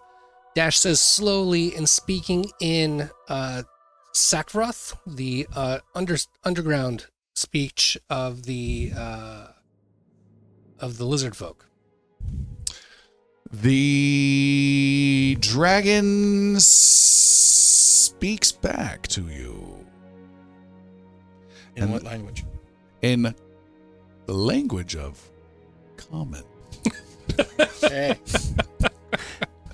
anybody speak common? Scrambling. Everyone can looks speak at the with sheet. The dragon says, "Free me. You cannot keep me." I shall. And right out of his mouth, Dash pulls out his thieves' tools and lockpicking tools and starts rushing to the manacles. Okay. As you do, its wings move in a strange pattern. Jericho, you recognize the dragon is casting a spell at your friend. Nothing I can do about that. All right, and it casts. Oh, I know this one. Let's see how this plays out. Wait. Do I know what it's casting? You No, do I not. don't. Can I stop? No, I can't. All right, and a twinkle of magic goes around you, and you make a will save. Your DC is 30. Oh, What? shit. Okay. I'm adding a +8 to this roll. So I'm going to roll D20 +8.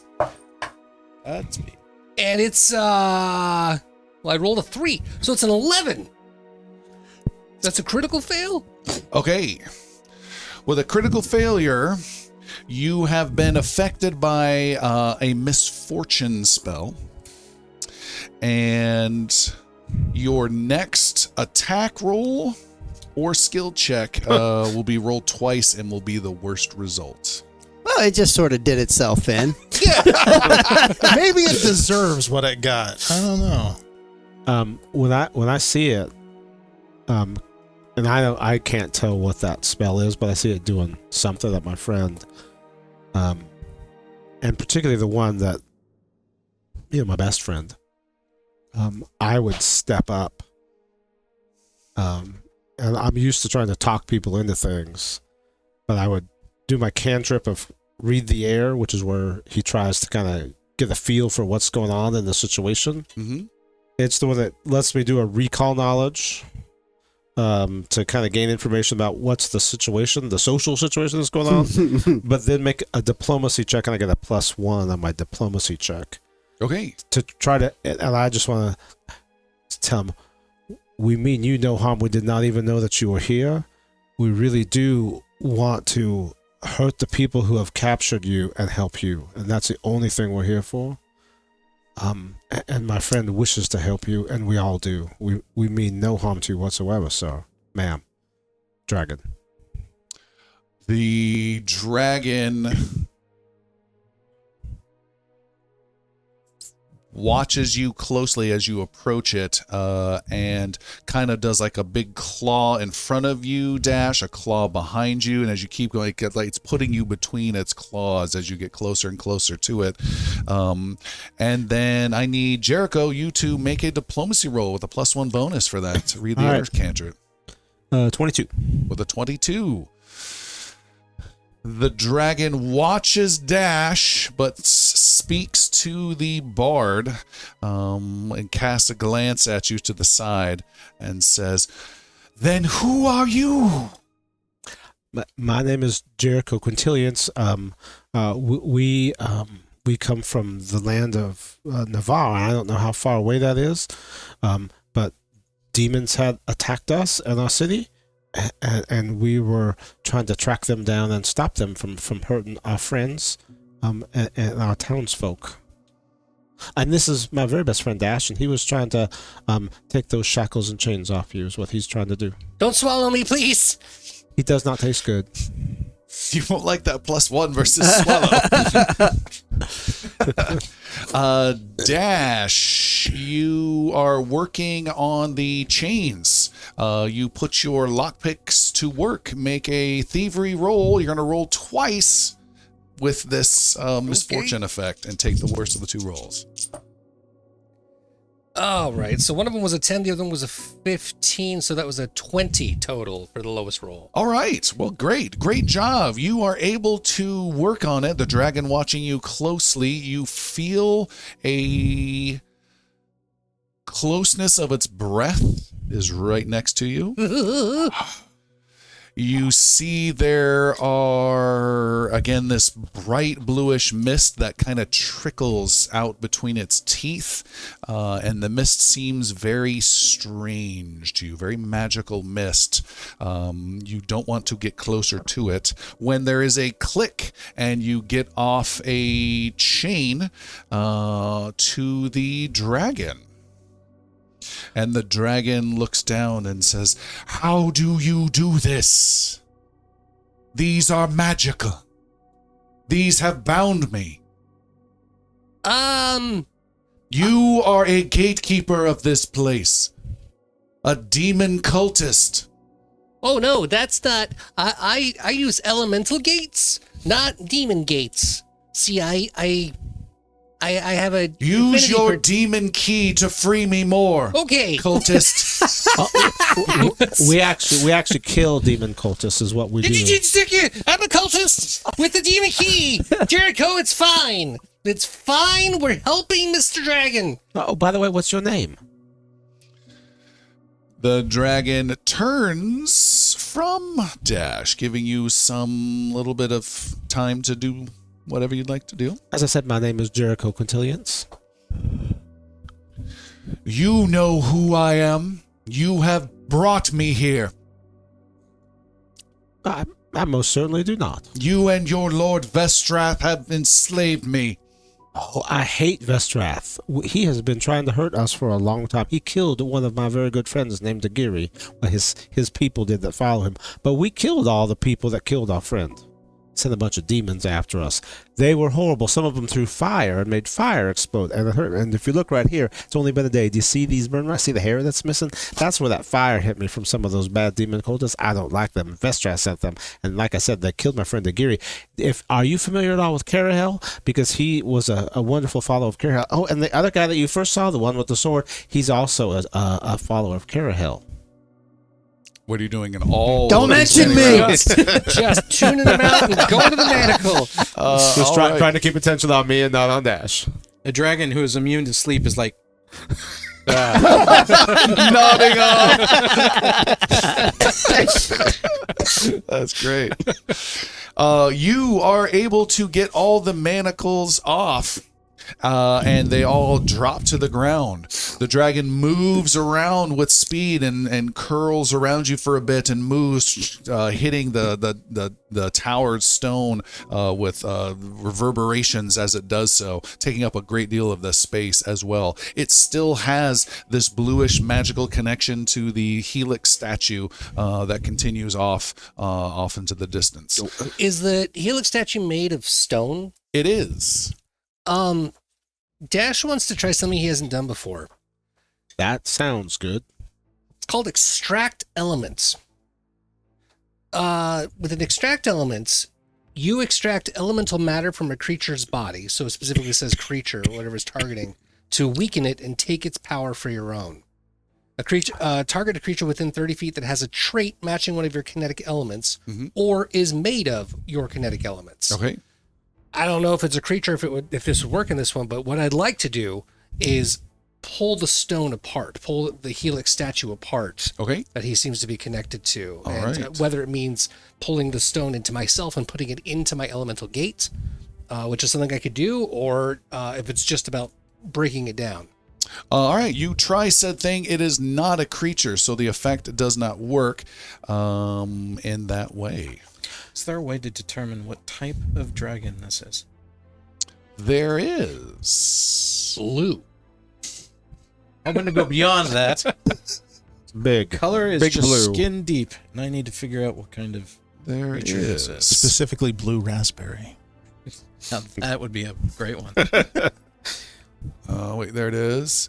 You may make a Arcana roll of 28. I'm hoping for something in the realm of nature, but I guess that's not the case. No. Well, I'll just settle for not knowing. Okay. Can I make that roll? You can. I need natural 20, but that would give me a 28. Yeah. Okay. Dash, what else? What going on there? I have a second idea. Yannick! Yannick! I need you to bring something. There's more furniture. It's an armed war. Steal it. Can't steal it. Yannick will come up cautiously. Okay. Oh, this is my friend Yannick. He's the one who serves Carahel. Super good goddess. Hates demons. He actually hates Indeed, demons I more than am. he hates anything. Sworn to slay fiends. He has to. You see two things, Yannick. One, you see that the dragon looks at you with a raised draconic eyebrow of some sort of acknowledgement of you. The other thing you see is that it, with a deft movement of its wing, has unfurled the Yosoki of the group, Dash, and is embracing Dash. That's nice. Thank you. You have freed me.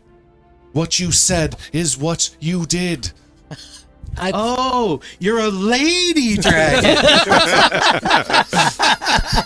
Of course you are. A lady dragon. And Dash is single. You're welcome. We're almost done. You're still stuck a little bit. Yeah, Yannick, that. And he points to the twisted stone statue. Do you know what the blue light that's connected to you does? Blue? Vestrath is using it to take my power for his gain. Oh. Do you know what for? His gain. His gain. I would like to destroy that. I cannot touch. I think I can. I If think- you'll allow. The dragon steps back about 20 feet, pulling Dash with it. Oh, like you're a small child with its newborn kitten, like uncomfortably holding on to it. That's It's imprinted on you, Dash. Be careful. I will hold it. I will love it. I will call it George. And Yannick Flings Dash over the will shoulder. approach the sphere. Have you seen of my Sandman? I am sorry. At least we know his name now. Good old Lenny. Good old Lenny. I'm sorry, what were you doing? I am approaching the stone with the blue light emanating from it. Yes. And trying to determine how I could best destroy it. You have to figure that out for yourself. Okay. Hey, you got one of those bomb things? I do not. Oh. So can you describe it to me again? Yes, it is a stone statue, 4 feet in height, that has a helix-like pattern to it. Comes out from a central base that is separate from the tower itself, on top of one of the battlements. Different colored stone, and it has blue light coming off of it. Blue light's coming off of both of the ends of the helix that creates a single line to the dragon wherever it goes, and then a different line heading out into the horizon. Yannick will basically charge it and shield and hit it with his shield, trying to push it off the cliff. Okay. The battlement. You slam into it, make an athletics roll.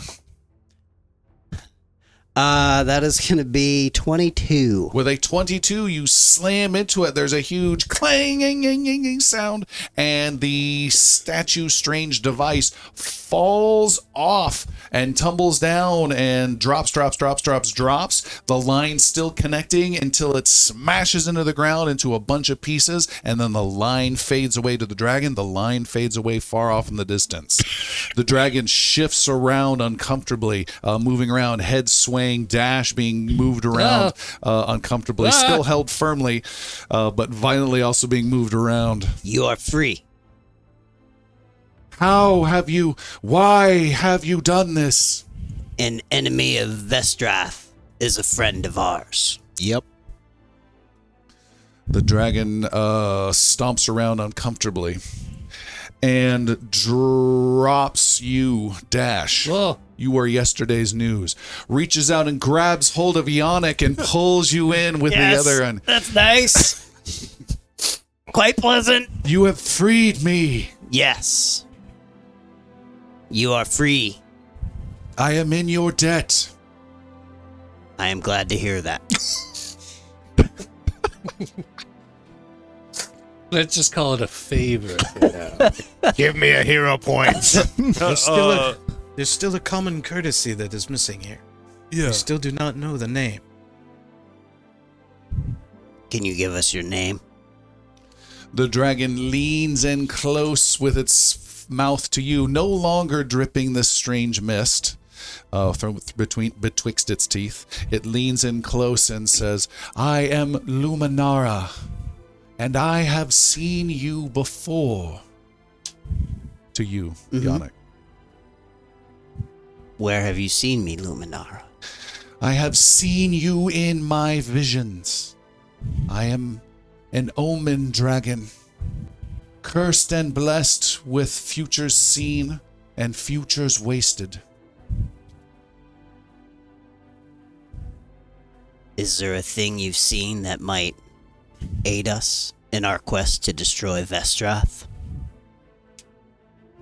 I have seen you destroy evil by wielding the most dangerous power within this dark realm to sink a ship.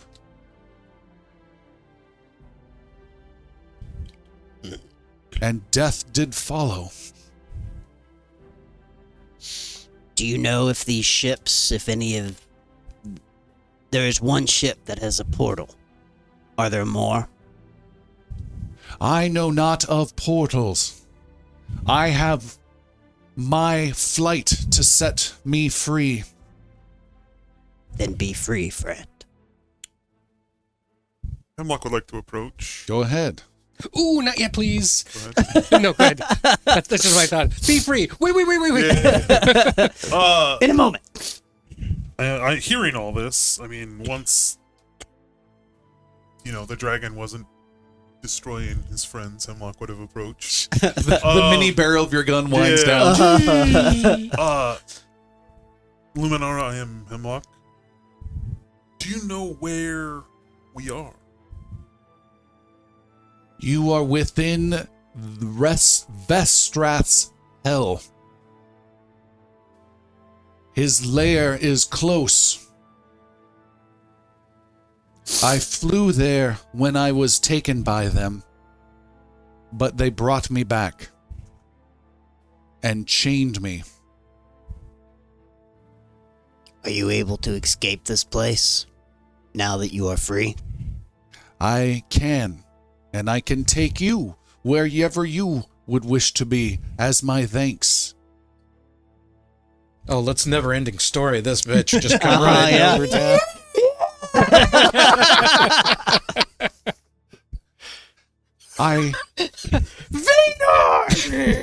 I have had a vision of you, Fetchling. Yes.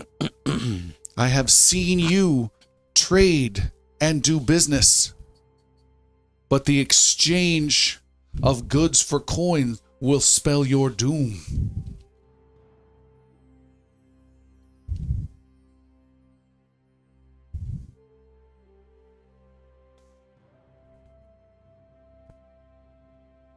Very well. Galen steps forward and goes, me next. Hi, Galen. It's an honor to meet a dragon. Luminara, amazing. You are just incredible. Hi. The dragon Luminara looks at you, sniffs at Galen, You I have not seen. and says, "You are doomed." To tell me something I don't know, Luminara.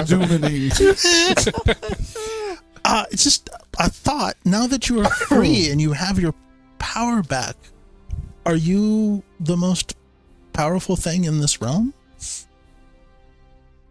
This is a small place within a larger. Yes is your answer.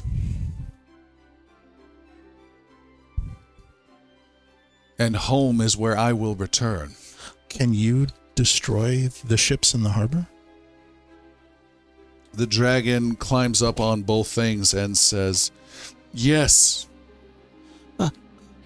Luminara, have you seen any portents or future of Dash? Oh, it's okay. It's fine. Have you? The dragon gets close to you, sniffs at you, Dash, and says, I see a future of you in a cave, falling amongst your kind.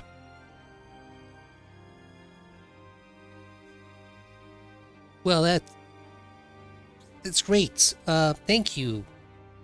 Probably really far in the future, right? Me and my kind. That's fine. How long would it take you to destroy the boats before taking us to a new location? The dragon says, not long. But you must be careful, as Vestrath will seek his vengeance. Something has happened to weaken his power here for you to get me free. But that will not be the case forever. It's the chairs. Clearly the chairs. Derek, do not suggest any chair-related adventure titles, please. Because we'll take care of it for you. We're all going to be slain by the mighty Adirondack at some point in this. I feel like I should point out that we have not seen all of the tower here. Is it worth finding out as much as we can before we leave? How do we find Vestrath's weakness so that Yannick can destroy him and we can help? I do not know Vestrath's weakness. The only thing I know is the way towards him. What's that? And the dragon motions out to the dark waves far, far away where that big blue line was once going to. Probably shouldn't tell Yannick about that. Has to be a reasonable chance. Is there another entrance up to this? Like another set of stairs or something up on? There is indeed. I think the other stairs would lead here as well. I think we have explored this place. I'll go confirm. Okay. Hemlock Screams in the distance. Hemlock follows Galen. Doom 3. Doom 3. You go down the other stairs, you find the other weird, strange connecting point to the room you had been in before. Luminara. Can we ask of you to destroy these ships and then take us back to Tabernary? Is that what we would do? Looking at the rest of the group. If it's not too much. 3 more demon gates to find. Or we take the fight to Vestrath. Are we ready for that battle? His lieutenants nearly killed us all. I do not feel like we are prepared to battle him at this time. We felt prepared to come up this tower. We felt prepared to encounter a blue dragon. You did. And I this- ran. right. Gotta rewind the tape on that. All right. Then let's head back. Or we can go to Forest Fenmaro or Old Castle Lake as well. Maybe the ones in town. Find the ones in town first. Indeed. I hate to point out the obvious, but if we show up with the blue dragon, We'll be at so cool. Tavernry,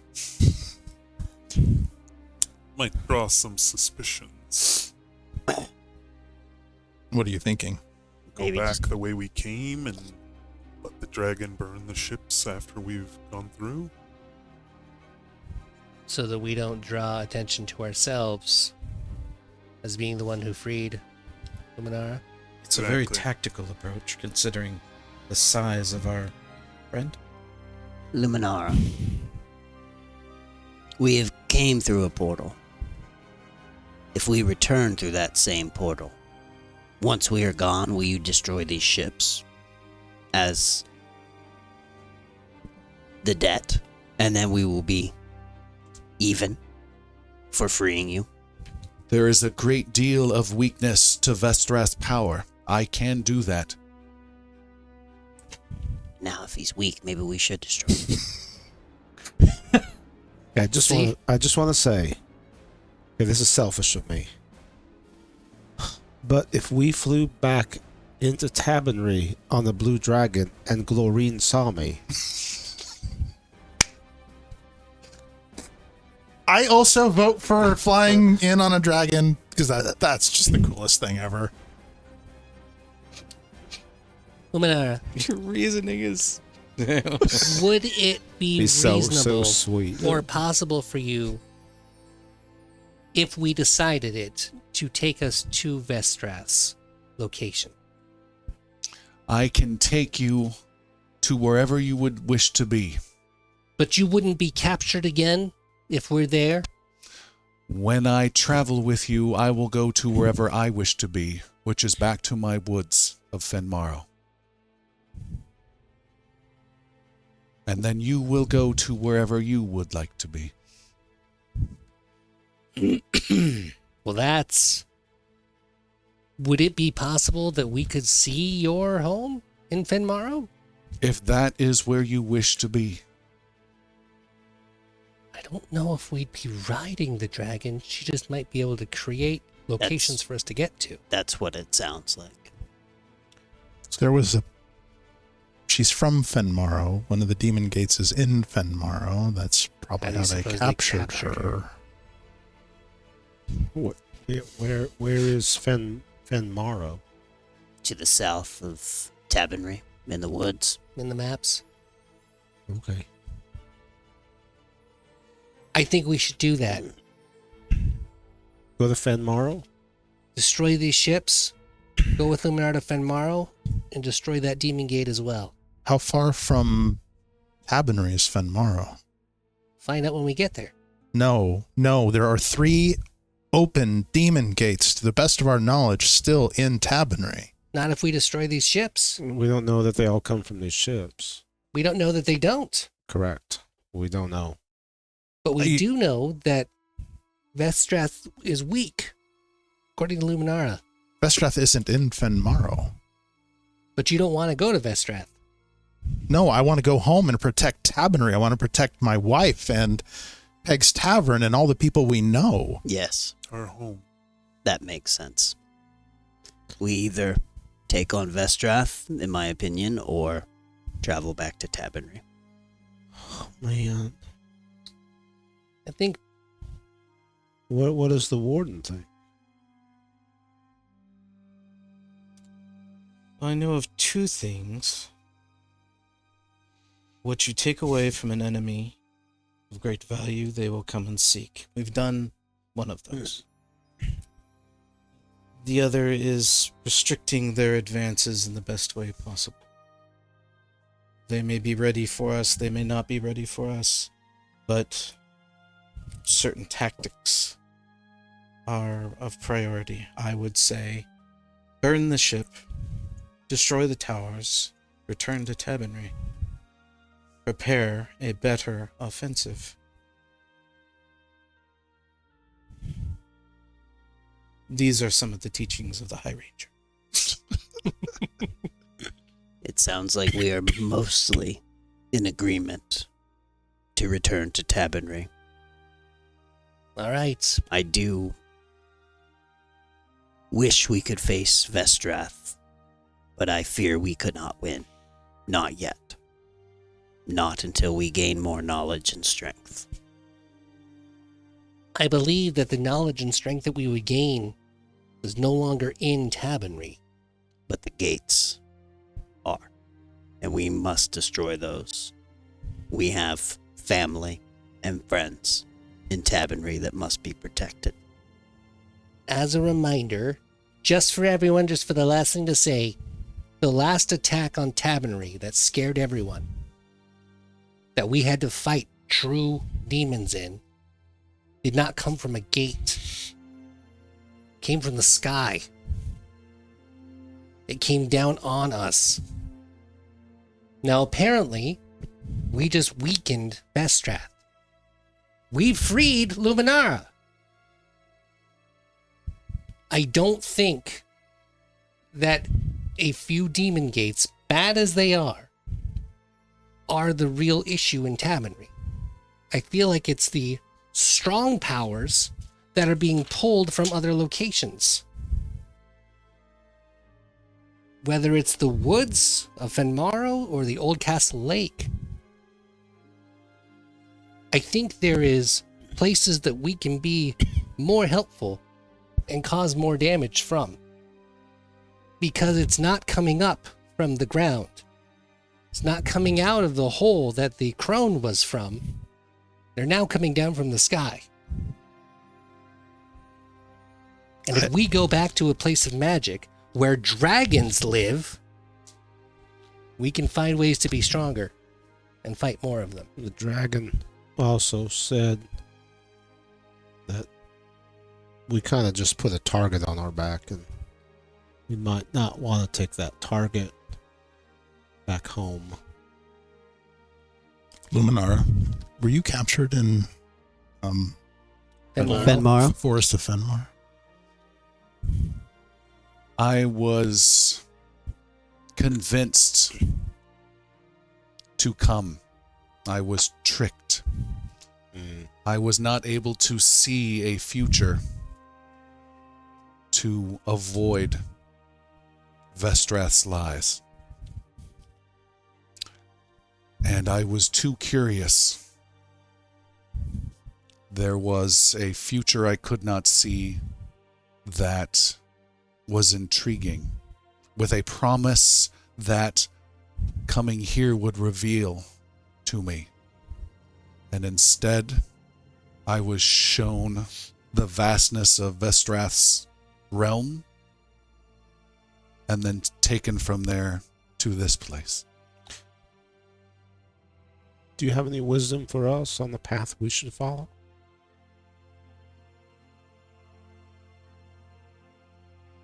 The dragon brings you, or gets close to you, and says, "There is great danger very near for you.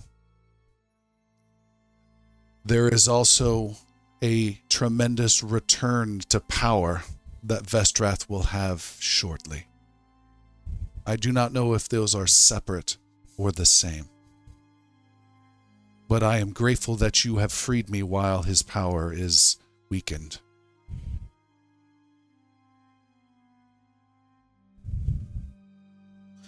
I'm with Dash. I'm with Dash. I don't want to bring Vestrath's eyes back home.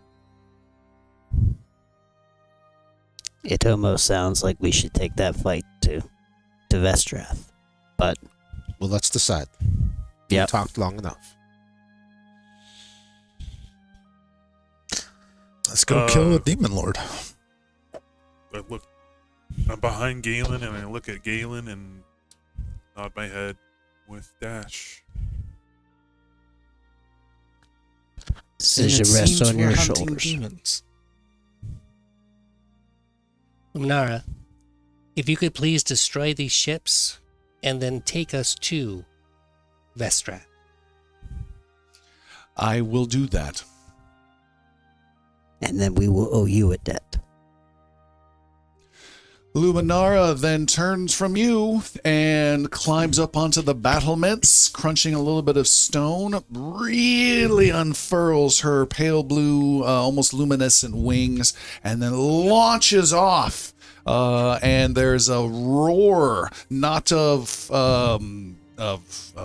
violence or danger, but just more of just a pleasure of getting out to the sky again as the dragon launches off, drops and spreads its wings again, and huge flapping of the wings over the black ocean, swoops down and then starts flying over and then destroying these ships, crashing into them, picking up one slightly and crunching it and dropping back down and destroying it, flying over, landing upon one and just tearing with a huge draconic frenzy of strikes. Plus 22 to hit, by the way. There goes our pathway home. I'm so glad you passed your diplomacy roll. Uh-huh. That was For great. sure. And then on one, doing its wings back and forward, and strange magical energy comes off of its wings, permeating, particularly the one you guys arrived. Yeah, I was in. gonna say I wanted to keep my eye on that. That's the one that's a little different there. And then stopping and like cocking its head, still just on top. The mast that you were in with the crows is already crumpled down, cocking its head and just kind of looking around. You guys can see from above. And then finally just shredding, and then it just starts to sink in.